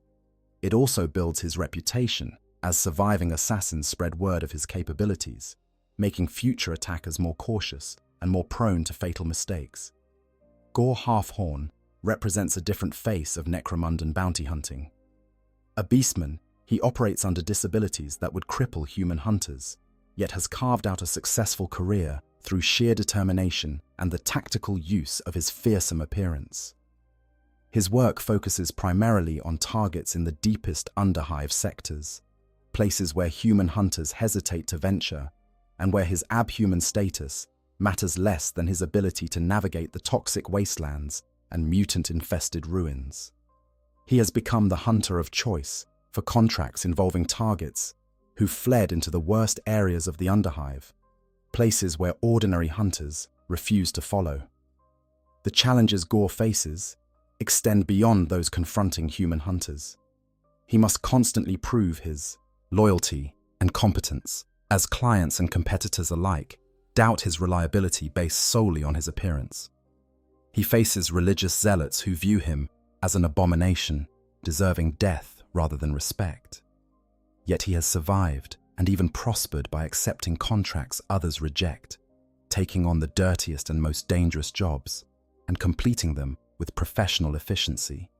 His existence proves that in the underhive's depths, results matter more than pedigree, though this truth applies far less reliably in the hive's upper reaches. Belladonna, whose full name and origins remain deliberately obscure, has built a reputation as one of the deadliest assassin hunters operating on Necromunda. She specializes in close-quarters combat, favoring blades and toxins over firearms, closing to killing distance before targets realize danger exists. Her approach combines acrobatics, stealth, and pure combat skill in proportions that make her extraordinarily difficult to counter once she's decided to kill someone. Unlike some hunters who work primarily through intimidation and overwhelming force, Belladonna operates through finesse and precision, making each kill appear almost artistic in its execution. The mystique surrounding Belladonna serves practical purposes beyond mere reputation building.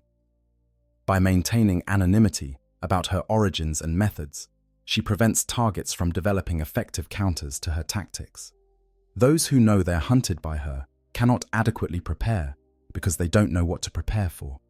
She might approach as a seductive stranger, a fellow ganger, a servant, or simply emerge from shadows when opportunity presents itself.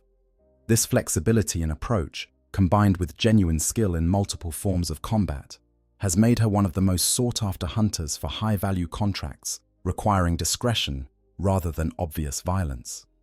The deserter operates under a title rather than a name, adding to the mystique that surrounds this particular hunter. Rumored to be a former Astra Militarum officer who abandoned their post and fled to Necromunda, the deserter brings military training and tactical expertise to bounty hunting that few can match. They specialize in operations requiring coordination of multiple hunters, effectively commanding teams through complex ambushes and assaults. This organizational capability makes the deserter valuable for contracts targeting entire gangs or fortified positions, situations where lone hunters would fail, but coordinated groups might succeed. The irony of a deserter becoming a successful bounty hunter is not lost on those familiar with their story. Having fled from one form of authorized violence, they now practice another, though on their own terms and for their own profit. Whether this represents hypocrisy, pragmatism, or simply adaptation to circumstance remains subject to interpretation. What matters in the underhive is not the deserter's past, but their current effectiveness, and by that standard they have proven themselves repeatedly. Yar Umbra represents hunters who originate from entirely outside Necromunda's social systems. Born in the void aboard spacecraft, he was stranded on Necromunda through circumstances he rarely discusses, finding himself trapped on a planet whose environment fundamentally differs from the vessel corridors where he grew up. His adaptation to this alien environment has been imperfect at best, as he maintains obvious discomfort with open spaces and natural phenomena that planet-born humans take for granted. Yet he has turned his void-born nature into advantage, particularly in enclosed spaces and darkness where his upbringing serves him well. Yar's specialty lies in long-range elimination, using custom modifications to his weapons that reflect void-born technical aptitude. His custom long lasts incorporates adjustments that account for factors most surface dwellers never consider, making him extraordinarily accurate even in conditions that would challenge other snipers. He operates best in the Underhive's darkest sectors, places where most humans cannot see, but where his void-adapted eyes function adequately. His ultimate goal remains achieving enough success to afford passage off Necromunda and return to the void that he considers his true home, making him perhaps unique among bounty hunters in viewing the profession as purely temporary means to an end. These famous hunters and dozens of others like them across the Imperium represent the peak of a profession where most practitioners remain anonymous and unmourned. Their fame itself brings complications, as reputation attracts both better contracts and more dangerous competition. Rivals seek to make their own names by eliminating famous hunters, while targets prepared specifically for well-known hunters' methods gain tactical advantages. Some famous hunters find their reputations becoming liabilities, the notoriety that once brought lucrative contracts now making their work more difficult, as everyone knows to watch for their particular approaches. The legends that accumulate around famous hunters often diverge substantially from reality. Stories grow in the telling, successful hunts become more dramatic, failures are conveniently forgotten or attributed to external factors. A hunter who completed 10 difficult contracts might be credited with 50 in popular accounts, while their 3 failures vanish from the record entirely. This mythologizing serves the hunter's interests to a point, as inflated reputations intimidate opponents and attract clients, but it also creates impossible expectations that no human could consistently meet. Some hunters actively cultivate their legends, understanding that reputation functions as weapon and armor both. They dress distinctively, develop signature methods, leave calling cards at successful hunts, anything to ensure their names remain prominent in public awareness. Others prefer to operate quietly, their effectiveness maintained precisely because they remain below the level of widespread recognition. Both approaches have merits, and successful hunters can be found at every point along the spectrum, from complete anonymity to household name status. The relationship between famous hunters and the broader bounty hunting community exists in constant tension. Lesser hunters admire and resent the famous in equal measure, aspiring to similar success while viewing them as obstacles, hoarding the best contracts. Some famous hunters take on apprentices or partners, passing knowledge to new generations and building networks of associates. Others work strictly alone, viewing potential partners as liabilities, or simply unable to find others they trust sufficiently to work closely with. These choices shape both the hunter's own careers and the development of the profession in their areas of operation. The fates that eventually claim famous hunters vary as widely as the hunters themselves. Some die violently in hunts gone wrong, their luck finally exhausted or their skills finally overcome by superior opponents. Others retire, either by choice after achieving financial security or by force when injuries render them incapable of continuing. A few transition into related fields, becoming trainers, information brokers, or security consultants who trade on their reputations rather than their trigger fingers. The luckiest simply disappear one day, presumably having secured enough wealth to vanish into comfortable anonymity, though given the nature of the profession, this outcome remains frustratingly rare. The legacy of famous hunters extends beyond their individual careers. Their methods become case studies for younger hunters learning the trade. Their successes and failures inform how others approach similar situations. Their reputations shape how targets and employers view the profession itself. In this way, even hunters who die unmourned contribute to the evolution of bounty hunting practices across the Imperium. They are links in chains, stretching back to the earliest days of organized manhunting and forward to future generations who will face the same challenges in slightly different forms.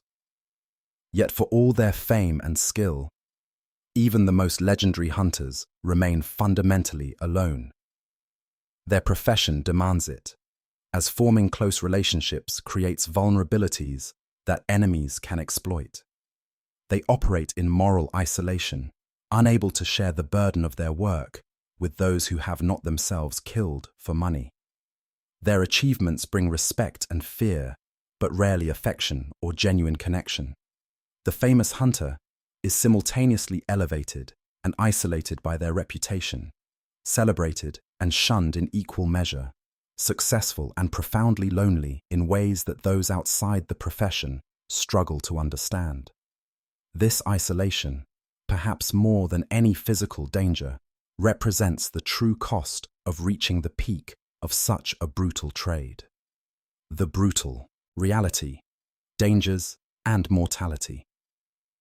The romanticized image of the bounty hunter, the skilled professional who always gets their target and walks away unscathed, bears little resemblance to the brutal reality of the profession. Bounty hunting in the 41st millennium is a meat grinder that consumes lives with casual indifference, where even the most skilled hunters operate on borrowed time and where death arrives through countless vectors, each as likely as the next. Understanding the profession requires understanding not the survivors whose tales inspire awe, but the vastly larger number who died unmourned in forgotten places, their stories never told because no one remained to tell them. The most obvious dangers are also the most straightforward. Targets who fight back. Fugitives facing capture or death rarely surrender meekly, and many possess the same combat skills and experience that made them dangerous enough to warrant bounties in the first place. A former gang enforcer turned fugitive likely killed dozens before circumstances forced them to flee, making them formidable opponents for any hunter. Ex-military personnel bring training specifically designed for killing other humans efficiently. Even seemingly minor criminals might possess unexpected capabilities, desperation, transforming ordinary people into dangerous adversaries, willing to employ any method to preserve their freedom or lives. The equipment disparity between hunter and hunted is not always in the hunter's favor. While professional hunters might carry superior weapons, targets who've had time to prepare their own arsenals can match or exceed hunter capabilities.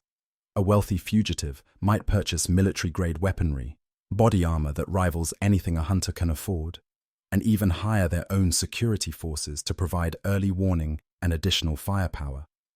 The assumption that hunters always possess equipment advantages can prove fatally wrong, leading to confrontations where the hunter finds themselves outgunned and outmatched. Ambushes represent particular dangers because they reverse the power dynamic that hunters rely on. A hunter who spends weeks tracking a target might finally close in only to discover that the target knew they were coming and prepared accordingly. What appeared to be a target caught unaware instead becomes a trap, with the hunter walking into pre-positioned attackers and kill zones designed specifically to eliminate pursuers. Experienced fugitives sometimes use themselves as bait, drawing hunters into locations where their allies wait in ambush, turning the hunt into mutual slaughter where only luck determines who survives. The environments where hunts occur kill as efficiently as any opponent. The underhive dangers discussed previously, toxic atmospheres, structural collapse, hostile wildlife, these kill hunters regularly. So do hazards on other worlds. Death world fauna that views humans as prey, Forge world industrial accidents that crush or incinerate anyone in the wrong place at the wrong moment, void station malfunctions that expose entire sections to hard vacuum. Hunters pursuing targets through these environments must divide attention between the quarry and environmental hazards, creating opportunities for fatal mistakes. Betrayal forms another constant threat, as the profession attracts individuals whose loyalty extends only as far as immediate self-interest. A partner might decide that killing the hunter and claiming the full bounty serves their interests better than splitting payment. An informant might sell information to both hunter and target, playing both sides for maximum profit. Even employers occasionally betray hunters, refusing payment after contracts are fulfilled, or even placing bounties on hunters themselves to avoid paying agreed-upon fees. The paranoia this environment generates is not mental illness, but rational adaptation to circumstances where trust frequently proves fatal. Competition between hunters for the same bounties creates adversarial relationships that escalate into violence. When multiple hunters pursue the same target, the temptation to eliminate competitors becomes strong, particularly if the bounty is substantial enough to justify the risk. Some hunters specialize not in tracking targets, but in waiting for other hunters to do the hard work of location, then killing those hunters and claiming their kills.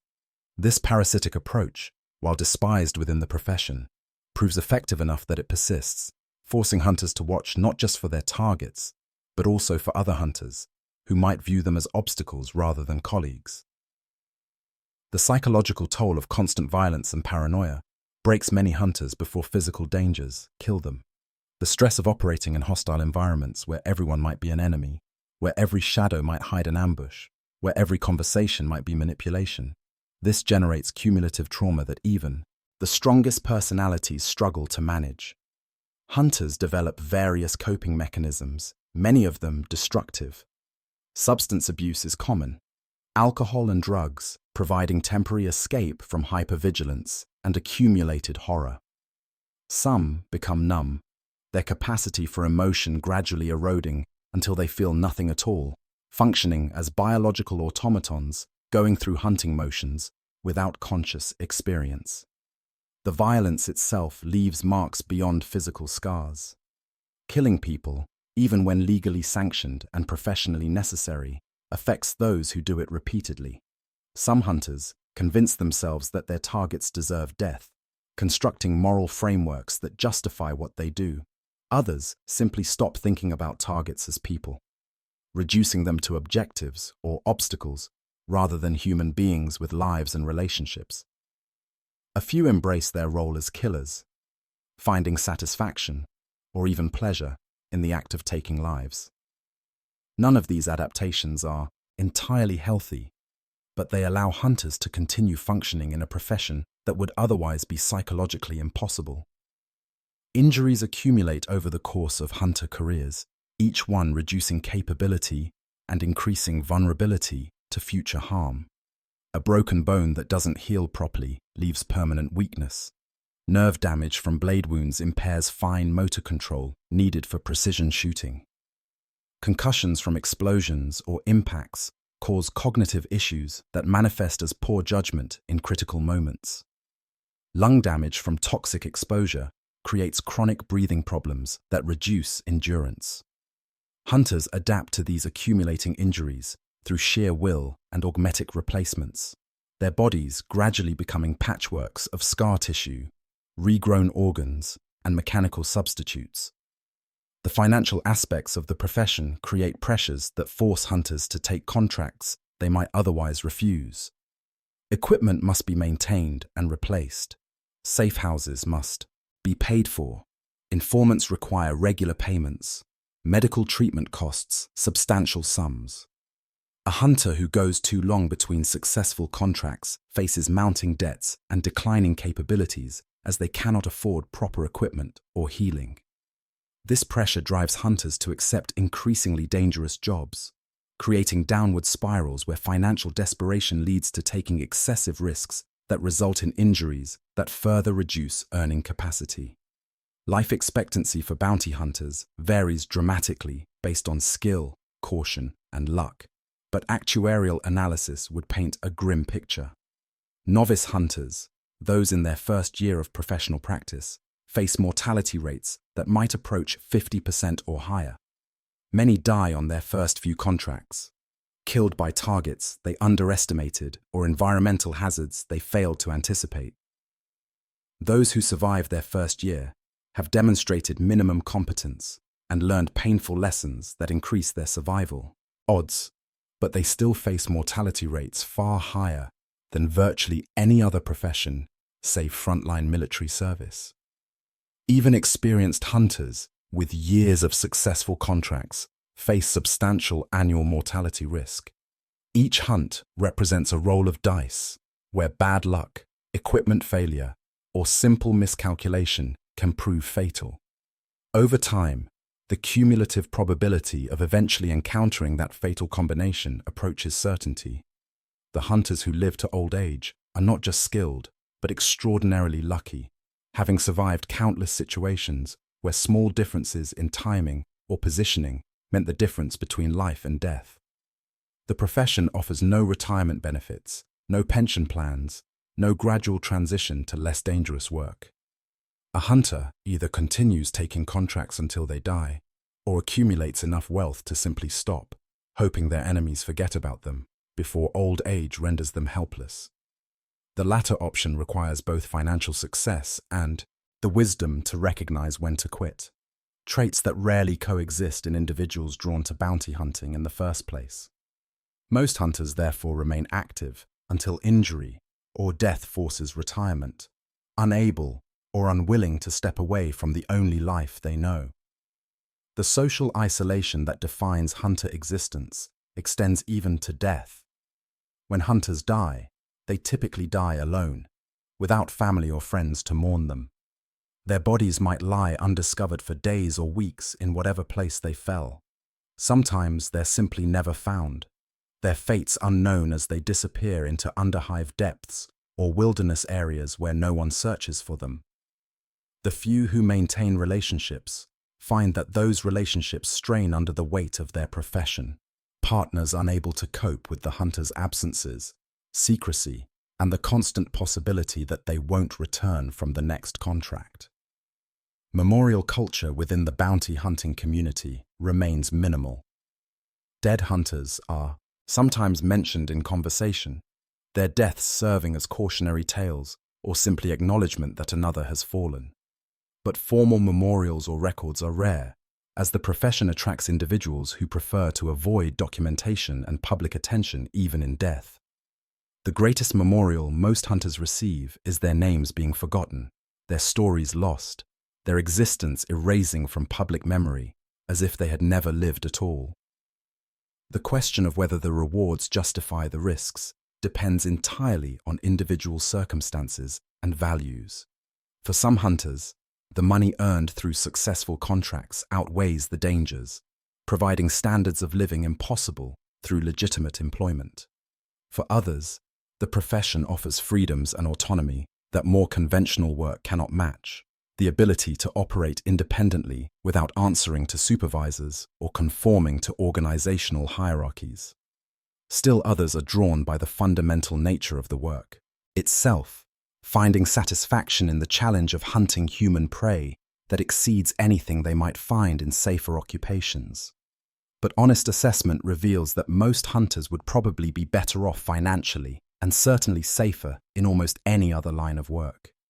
The profession attracts not primarily those making rational calculations about risk versus reward, but rather individuals who cannot or will not fit into conventional social structures. They are misfits, malcontents, those damaged by earlier traumas who find that hunting offers outlets for their particular dysfunctions. They are people for whom the brutality of the profession is not deterrent, but attraction, who need the violence and danger to feel fully alive in ways that peaceful existence cannot provide. The brutal reality of bounty hunting is that it is a profession of last resort for most who practice it, a desperate choice made by desperate people in a galaxy that offers them no better options. It promises wealth and freedom, but delivers mostly pain and early death. It attracts those seeking meaning or excitement, but provides mainly trauma and isolation.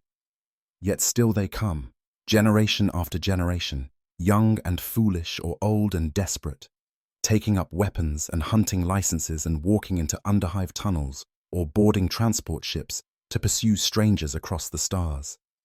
They come because the Imperium creates conditions where such work seems like good alternative, and they die because the work is far harder and more dangerous than anyone can truly understand, until experience teaches them lessons that survivors carry as scars, both visible and hidden. This is the brutal reality, not heroism or glory, but simply the grinding mechanics of a system that consumes human lives in service to maintaining an order built entirely on violence and fear. The moral ambiguity.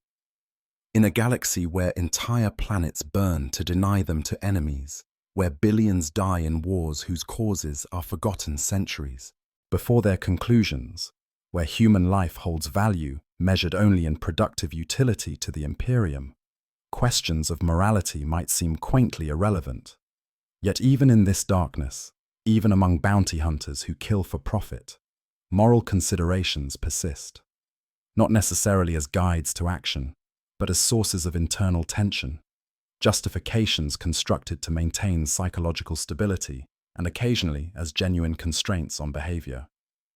The moral landscape of bounty hunting reveals the Imperium in microcosm: authority without justice, law without mercy, and violence sanctioned by paperwork that rarely asks whether the violence serves any purpose beyond itself. The fundamental moral question confronting any bounty hunter is whether their targets deserve their fates. Blood warrants are issued by authorities of varying legitimacy, for reasons ranging from serious crimes to political convenience to simple vengeance. A hunter executing a warrant for a murderer who killed innocents might feel justified in their actions, viewing themselves as instruments of justice. But what of the warrant issued against a debtor whose only crime was poverty, or a political dissident whose speech offended powerful nobles, or a worker who organized resistance to brutal working conditions? The paper says the same thing regardless of underlying circumstances. This person is to be captured or killed, and payment awaits whoever accomplishes it. Most hunters resolve this tension through studied ignorance. They do not investigate the circumstances that led to warrants being issued, as knowledge creates uncomfortable questions that interfere with professional function. The target committed crimes or offended someone powerful, and the specifics don't matter. This deliberate blindness allows hunters to focus on technical aspects of their work, reducing targets from complex human beings to objectives requiring specific tactical approaches. It is psychologically protective, but morally questionable, the equivalent of claiming that those who build the prisons bear no responsibility for what happens within them. Some hunters adopt more nuanced positions, accepting certain types of contracts while refusing others. They might hunt murderers and thieves, but decline warrants against political dissidents or religious heretics. They might accept any contract targeting gang members or obvious criminals, while avoiding those that seem motivated purely by personal grudge or economic disputes. These ethical boundaries vary widely between individuals and often prove somewhat arbitrary when examined closely, but they allow hunters to maintain self-image as something other than simple killers for hire. Whether these distinctions meaningfully differ from the studied ignorance of others remains subject to philosophical debate. The circumstances of specific hunts sometimes force moral reckonings that hunters would prefer to avoid. A hunter might track a target across multiple star systems, investing weeks or months in the pursuit, only to discover upon finally cornering them that the target is fundamentally sympathetic. Perhaps they fled to protect family members from vengeful enemies. Perhaps their crime was refusing to participate in corruption. Perhaps they were falsely accused by individuals who manipulated the warrant system for personal gain. In these moments, hunters must choose between completing contracts and acting on whatever moral convictions they might possess. The choice is never easy. Walking away from a contract after investing substantial resources means losing that investment and gaining nothing. It might damage reputation if word spreads that the hunter failed to complete a contract, making future employers reluctant to trust them with difficult assignments.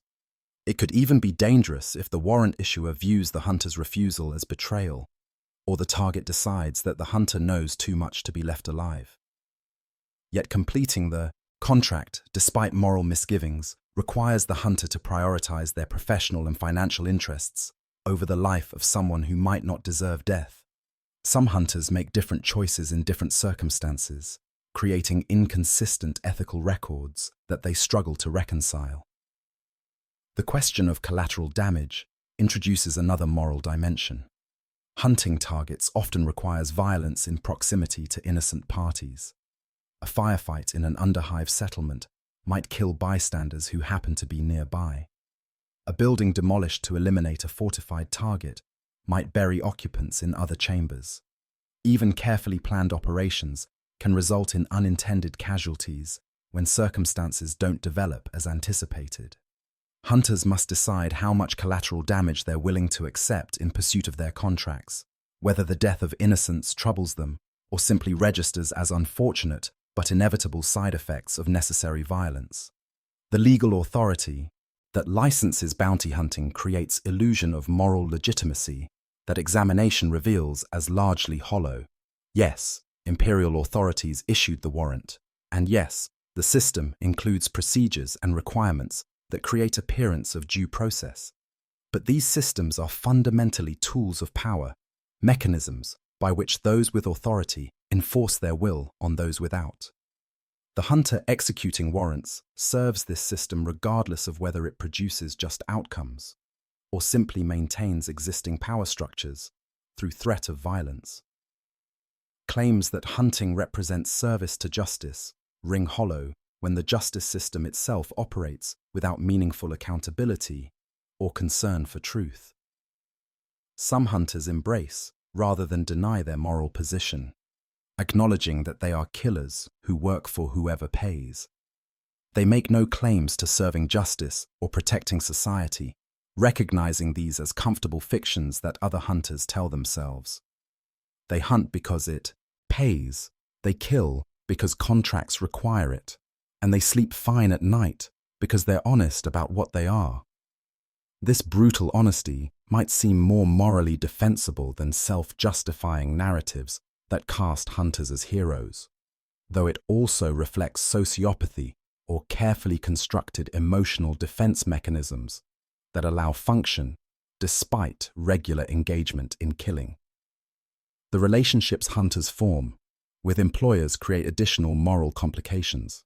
Some employers clearly represent legitimate interests, merchant guilds trying to recover stolen property, noble houses pursuing genuine criminals, planetary authorities seeking dangerous fugitives. Others are far more questionable, criminal organizations eliminating rivals, corrupt officials silencing whistleblowers, Xenos trafficking concerns removing obstacles to their operations.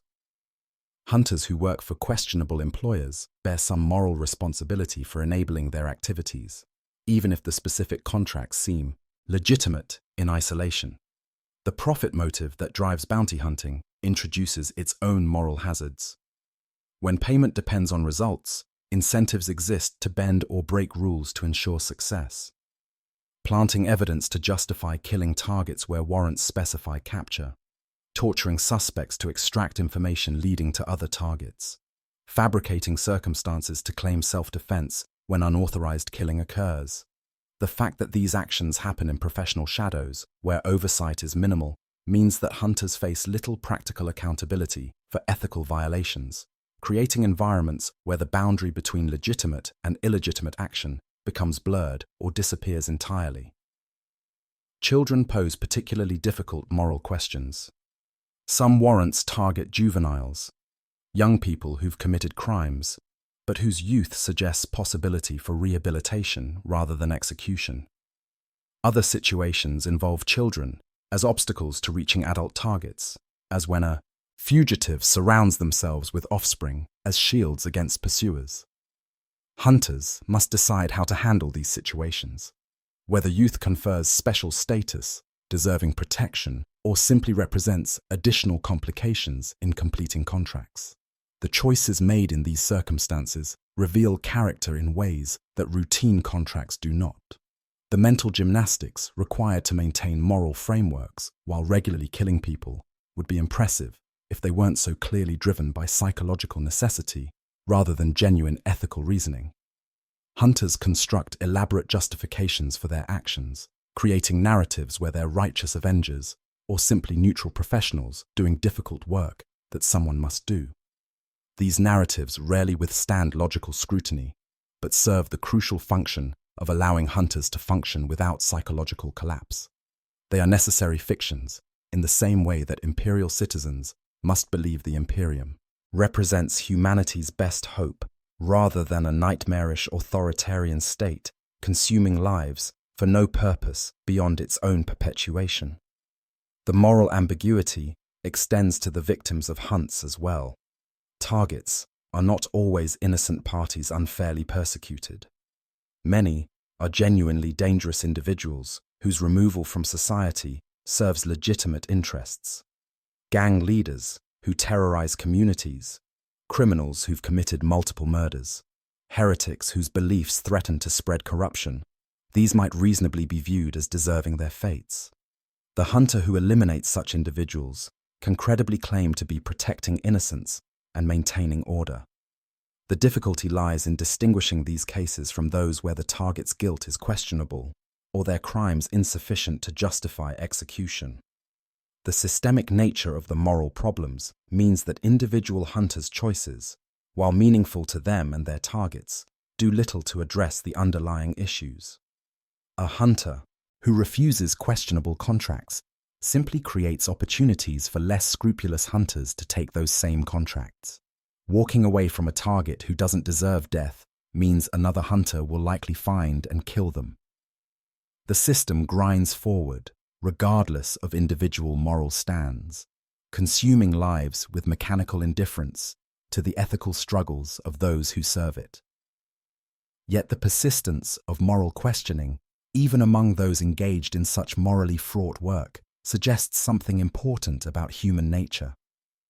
People need to believe their actions have justification beyond pure self-interest. They construct ethical frameworks even in environments that actively discourage such frameworks, clinging to moral distinctions even when those distinctions seem arbitrary or inconsistent. The bounty hunter agonizing over whether a particular target deserves death demonstrates that conscience persists, even in the 41st millennium's darkness, even among those whose profession involves taking human life for money.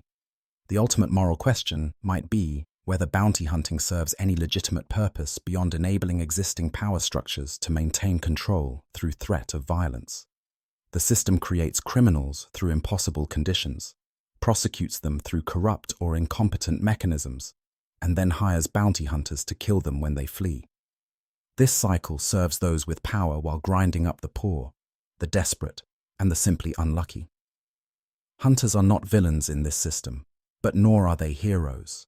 They are participants, complicit through their actions, even if they harbor doubts about the larger structures they serve. The moral ambiguity of bounty hunting in Warhammer 40,000 reflects the moral ambiguity of the Imperium itself. Both operate through systems that privilege authority over justice, that value order over mercy, that accept violence as necessary and natural, rather than tragic and regrettable.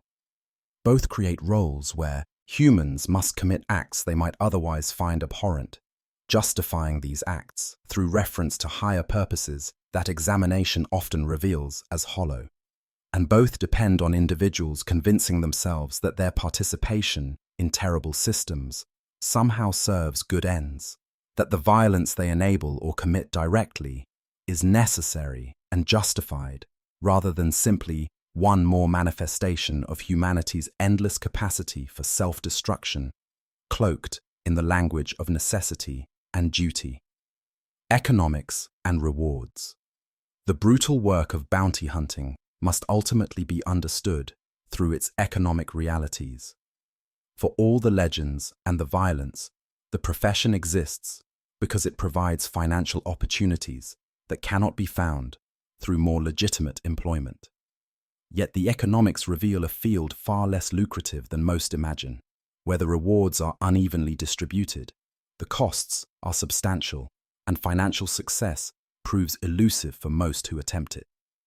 Understanding these economic realities illuminates why people enter and remain in such a dangerous profession despite its obvious hazards.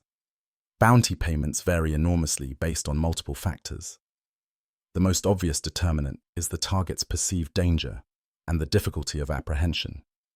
A petty thief with no combat skills and no powerful friends might command a bounty of a few hundred credits, barely enough to cover a hunter's expenses for a few days of work.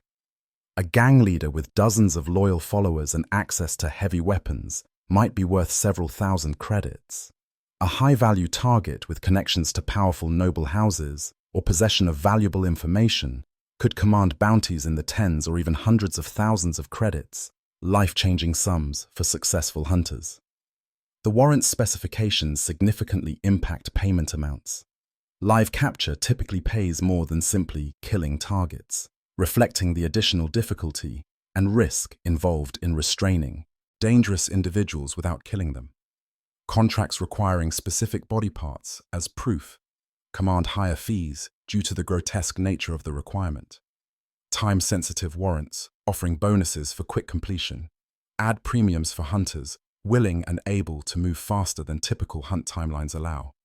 Some warrants include performance incentives, paying more if the target is delivered unharmed, if specific information is extracted, or if collateral damage is minimized.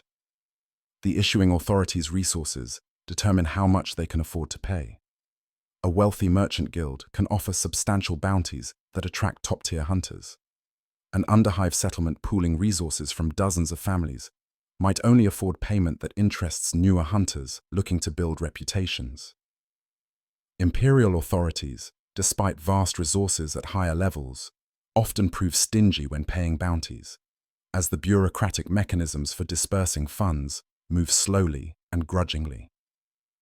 The Blood Guild on Malfi operates on different economics entirely, with the Obsidian Chancellery guaranteeing payments that make contracts more reliable, even if not always more lucrative. Competition between hunters affects practical returns even when stated bounties seem generous. If 10 hunters pursue the same target, only one collects the full payment, while the others receive nothing, despite possibly investing equivalent time and resources. This competition creates incentive to eliminate rival hunters, or at minimum, reach the target first, generating costs and risks that reduce effective returns. Smart hunters therefore seek contracts that others avoid, whether because they're particularly dangerous, located in undesirable areas, or simply unknown to the broader hunting community. The costs of bounty hunting consume substantial portions of any payments collected. Equipment represents ongoing expense as weapons require maintenance, ammunition must be replenished, and armor needs repair or replacement. Transportation costs add up quickly, whether paying for commercial passage between worlds or maintaining personal vehicles. Medical treatment, essential given the profession's violent nature, commands premium prices for procedures that restore hunters to working condition. Safe houses and secure storage for equipment create fixed costs that continue whether the hunter is actively working or not. Information expenses form another significant cost category. Informants expect regular payments to maintain their relationships, and they charge premium rates for particularly valuable intelligence. Access to databases or surveillance technology requires subscriptions or per-use fees. Bribing officials for cooperation or simply looking the other way adds to expenses. A hunter might easily spend thousands of credits gathering intelligence and preparing for a contract that ultimately pays only marginally more than was invested in completing it. The time investment required for contracts further reduces effective hourly earnings. A hunt might require days or weeks of investigation before the target is even located, followed by additional time stalking and preparing for confrontation, and then potentially more time if complications arise. If the final confrontation takes 5 minutes, but the entire contract required 6 weeks to complete, the effective hourly rate proves far lower than the bounty payment might suggest. Hunters cannot typically work multiple contracts simultaneously, as each requires focused attention, further limiting earning potential. Failed contracts represent total losses. If a hunter invests weeks tracking a target, only to have another hunter reach them first, or if the target is killed by someone else, or if the hunt simply goes cold with no leads remaining to follow, the hunter absorbs all expenses without any compensation. These failures are not rare exceptions, but regular occurrences that must be factored into realistic assessment of profession income. A hunter might need to successfully complete 2 or 3 contracts just to break even on the costs of contracts that failed. The uneven distribution of bounties creates wealth disparities within the profession. Elite hunters with reputations for reliability can command better contracts and negotiate higher fees. They have established relationships with premium clients who pay promptly and offer lucrative work. Their equipment is better maintained, their informant networks more extensive, their ability to take calculated risks enhanced by resources that provide cushion against setbacks. These advantages compound over time, making successful hunters more successful, while struggling hunters sink deeper into desperation. New hunters face particularly difficult economic circumstances. Without reputations, they must accept lower-paying contracts that established hunters reject. Without resources for equipment, they work with inferior gear that reduces their effectiveness. Without informant networks, they spend more time and effort gathering information that experienced hunters obtain quickly and cheaply. The bootstrap problem is severe. Success requires resources that success provides, trapping new hunters in cycles where they struggle to build momentum needed to break into better-paying work. Some hunters attempt to escape these constraints through partnerships or gang affiliations. Partnering with other hunters allows resource pooling and shared expenses, though it also requires splitting bounties. Joining established hunting gangs provides access to superior equipment and intelligence, but subjects the hunter to gang hierarchy and rules. These arrangements help some hunters survive initial difficult years, though they also create dependence that proves hard to escape when hunters might prefer operating independently. The taxation structure, such as it exists, further reduces take-home earnings. The Blood Guild on Malfi takes substantial percentages of bounties as membership fees and administrative costs.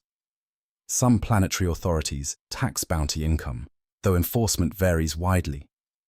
Criminal organizations that control areas where hunters operate demand protection payments. Even other hunters sometimes charge informal fees for permission to work territories they consider theirs. These extractions accumulate, turning what seemed like generous bounties into more modest actual income. Retirement planning proves nearly impossible for most hunters. The profession offers no pension systems, no retirement accounts, no gradual transitions to less dangerous work. Hunters must accumulate sufficient wealth to simply stop working, hoping it lasts until their inevitable deaths. Few achieve this goal, as the costs of the lifestyle and the temptation to reinvest in equipment and contacts consume most earnings. Even successful hunters often find themselves unable to quit, having become so adapted to the work and its rhythms that civilian life becomes impossible to contemplate. The economic reality, therefore, looks far less appealing than the romanticized image suggests. Yes, some bounties pay handsomely. Yes, a few hunters become wealthy. But the majority scrape by on marginal incomes earned through extraordinary risk and hardship. They live hand-to-mouth existences where one bad contract or serious injury can leave them destitute. They work in profession with no safety net, no unemployment insurance, no worker protections of any kind. When they're injured, there's no paid sick leave. When they're too old or damaged to continue, there's no social security. They survive only by continuing to work, and they work until injury or death stops them. The question then becomes, why do it at all? For some, the answer is simply lack of alternatives. They lack skills for other employment, or criminal records prevent legitimate work, or they're fleeing circumstances that make conventional careers impossible. The choice is not between bounty hunting and comfortable office job, but between bounty hunting and starvation. For others, the appeal lies not in money, but in autonomy and excitement that legitimate employment cannot provide. They would rather die young and free than live long in servitude to some corporation or imperial agency. The economic realities of bounty hunting in the 41st millennium reflect the Imperium's fundamental character, a system that creates conditions forcing desperate people into desperate choices while offering them just enough reward to make those choices seem preferable to the alternatives. It is exploitation dressed as opportunity, servitude wearing the mask of freedom, and violence rewarded just sufficiently to ensure its continuation. The hunters who work within this system are not victims exactly, as they make conscious choices to continue, but nor are they truly free, as the constraints that shape those choices leave them with options ranging from terrible to slightly less terrible, with genuine flourishing remaining always just out of reach for all but the extraordinarily skilled and extraordinarily fortunate. Conclusion: the hunter's fate. The story of bounty hunting in Warhammer 40,000, stripped of romanticism and examined with cold clarity, reveals a profession that embodies everything brutal and tragic about the Imperium itself. It is work that needs doing in a galaxy where official mechanisms of justice cannot or will not reach into every corner where disorder festers. It provides opportunities for individuals who find themselves unsuited or unwelcome in more conventional careers. It channels violence in directions that serve power while maintaining the appearance of legal process. Yet it accomplishes all this through mechanisms that grind up human lives with mechanical indifference, rewarding violence with enough compensation to encourage its continuation while ensuring that most who practice it die young and unmourned. The individual fates of bounty hunters vary in detail, but converge toward depressingly similar endings. The luckiest achieve enough success to retire, though few maintain the discipline to stop while they're ahead, continuing to take contracts until age or injury forces cessation. These survivors live with accumulated traumas and injuries that mark them permanently, their bodies testaments to violence survived, their psyches shaped by years spent hunting and killing. They are broken by their success as surely as others are destroyed by failure, damaged in ways that make reintegration into peaceful society nearly impossible, even when they achieve financial freedom. More common are hunters who die in the practice of their profession, killed by targets or rivals or environmental hazards or simple bad luck. They fall in underhive tunnels, in shootouts on distant worlds, in ambushes they didn't see coming or walked into knowing full well the risks. Their bodies are looted of valuable equipment, their names forgotten within weeks, their stories lost. The galaxy notes their passing not at all, as the machinery of violence and commerce grinds forward unchanged by their absence. Other hunters rise to take their places, drawn by the same combination of necessity and choice that drove those who came before. Some hunters transition into related fields before death claims them, using their reputations and skills in roles that prove slightly less immediately dangerous. They become trainers teaching younger hunters, information brokers selling intelligence to multiple clients, security consultants advising wealthy patrons on protection strategies. These transitions represent success of a sort, though they typically occur only after injuries or age have rendered hunters incapable of continuing active work. They are graceful retirements than forced adaptations to declining capabilities, attempts to remain connected to the profession and its income streams when direct participation becomes impossible. A few embrace their roles so completely that they become something other than human, not in any supernatural sense, but through psychological transformation. They become living weapons, individuals whose entire identity centers on hunting and killing, who lack interests or connections beyond their work. These hunters often prove extraordinarily effective, as their single-minded focus eliminates hesitations and distractions that limit others. But they pay for effectiveness with their humanity, becoming hollow things that function expertly but experience nothing. When death finally claims them, it finds little of value to take, as they died in all meaningful senses long before their hearts stopped. The profession perpetuates itself through cycles that the Imperium either cannot or will not disrupt. Harsh conditions create criminals and fugitives. Inadequate official enforcement creates demand for private contractors. Successful hunters inspire younger generations to follow their example, drawn by tales of wealth and freedom that rarely mention the costs. Failed hunters are replaced by new aspirants, each convinced they'll succeed where others failed. The cycle continues, generation after generation, consuming lives in service to maintaining order through threat of violence. The moral evaluation of bounty hunting proves difficult from multiple perspectives.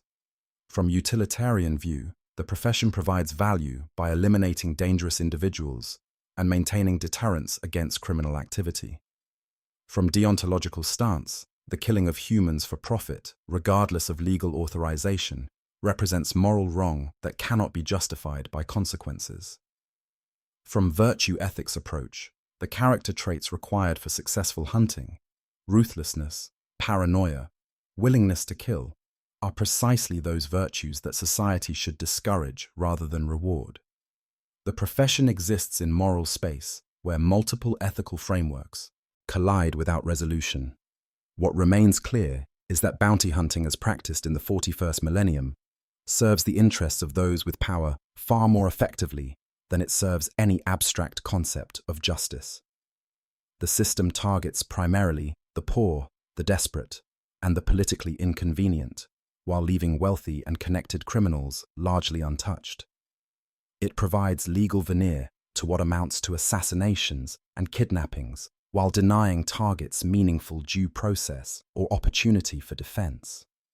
It transforms violence into commerce while obscuring the reality that what's being bought and sold are human lives and deaths. The bounty hunters themselves occupy strange position in this system, simultaneously perpetrators and victims. They choose their profession and bear responsibility for their actions. Yet their choices occur within contexts that constrain options severely, making what appears as free choice actually selection among limited alternatives, none of ours or all, which promise genuine flourishing. They are tools of oppression who themselves exist within oppressive structures, killers who kill to survive in galaxy that offers them no other viable paths. The tragedy of bounty hunting lies not in individual deaths, numerous though they are, but in the systematic way the profession illustrates humanity's failure to create better systems. The Imperium could invest in legitimate law enforcement that reaches into underhive depths and across planetary boundaries. It could address root causes that drive people to crime rather than simply punishing symptoms. It could create social safety nets that provide alternatives to violence for those currently forced into it. Instead, it outsources violence to freelancers and calls the resulting bloodshed justice, perpetuating cycles that serve only to maintain existing power structures through fear and force. For those considering entering the profession, perhaps drawn by the legends of famous hunters or the promise of wealth and freedom, the brutal reality offers harsh lessons. The work is more dangerous than civilians can imagine, the rewards less reliable than stories suggest, the cost to body and psyche inevitably severe. Success, such as it exists, comes to those who combine skill, judgment, and luck in rare proportions while making peace with becoming instruments of violence. Failure, far more common, results in death, permanent injury, or psychological damage that renders survivors unable to function in any other context. Yet still they come, the desperate and the ambitious, the damaged and the seeking, taking up weapons and warrants and walking into darkness in pursuit of strangers they'll likely kill or capture. They come because the Imperium creates conditions where such work seems like reasonable choice. They remain because alternatives seem worse, or simply because they've become so adapted to the work that nothing else feels real. They die because the work is brutally dangerous in ways that no amount of skill can entirely mitigate. And they're replaced by others who believe, despite all evidence, that they'll be the ones to succeed where countless others failed, that they'll be the hunters who beat the odds and achieve something resembling triumph in a galaxy that crushes such hopes with casual efficiency. This is the reality of bounty hunting in the grim darkness of the 41st millennium. Not adventure or glory, but grinding violence in service to maintaining order in an empire built entirely on violence and fear. It is work that must be done by someone, work that the Imperium depends on, even as it despises those who perform it, work that destroys most who attempt it, while rewarding the handful of survivors just enough to make the next generation think it might be worth trying. It is humanity at its most desperate and most pragmatic, embodying both the species' will to survive and its willingness to sacrifice individuals without hesitation or remorse. If you found this exploration of bounty hunting's brutal reality compelling, please consider liking this video and subscribing to the channel. Your support helps me continue creating detailed examinations of the Warhammer 40,000 universe's darkest corners. The galaxy is vast, and its horrors are endless, each deserving the scrutiny that reveals them as more than simple background details, but as reflections of the Imperium's fundamental nature. Thank you for watching, and remember, in the grim darkness of the 41st millennium, there is only war, and those who profit from it pay prices that cannot be measured in credits alone.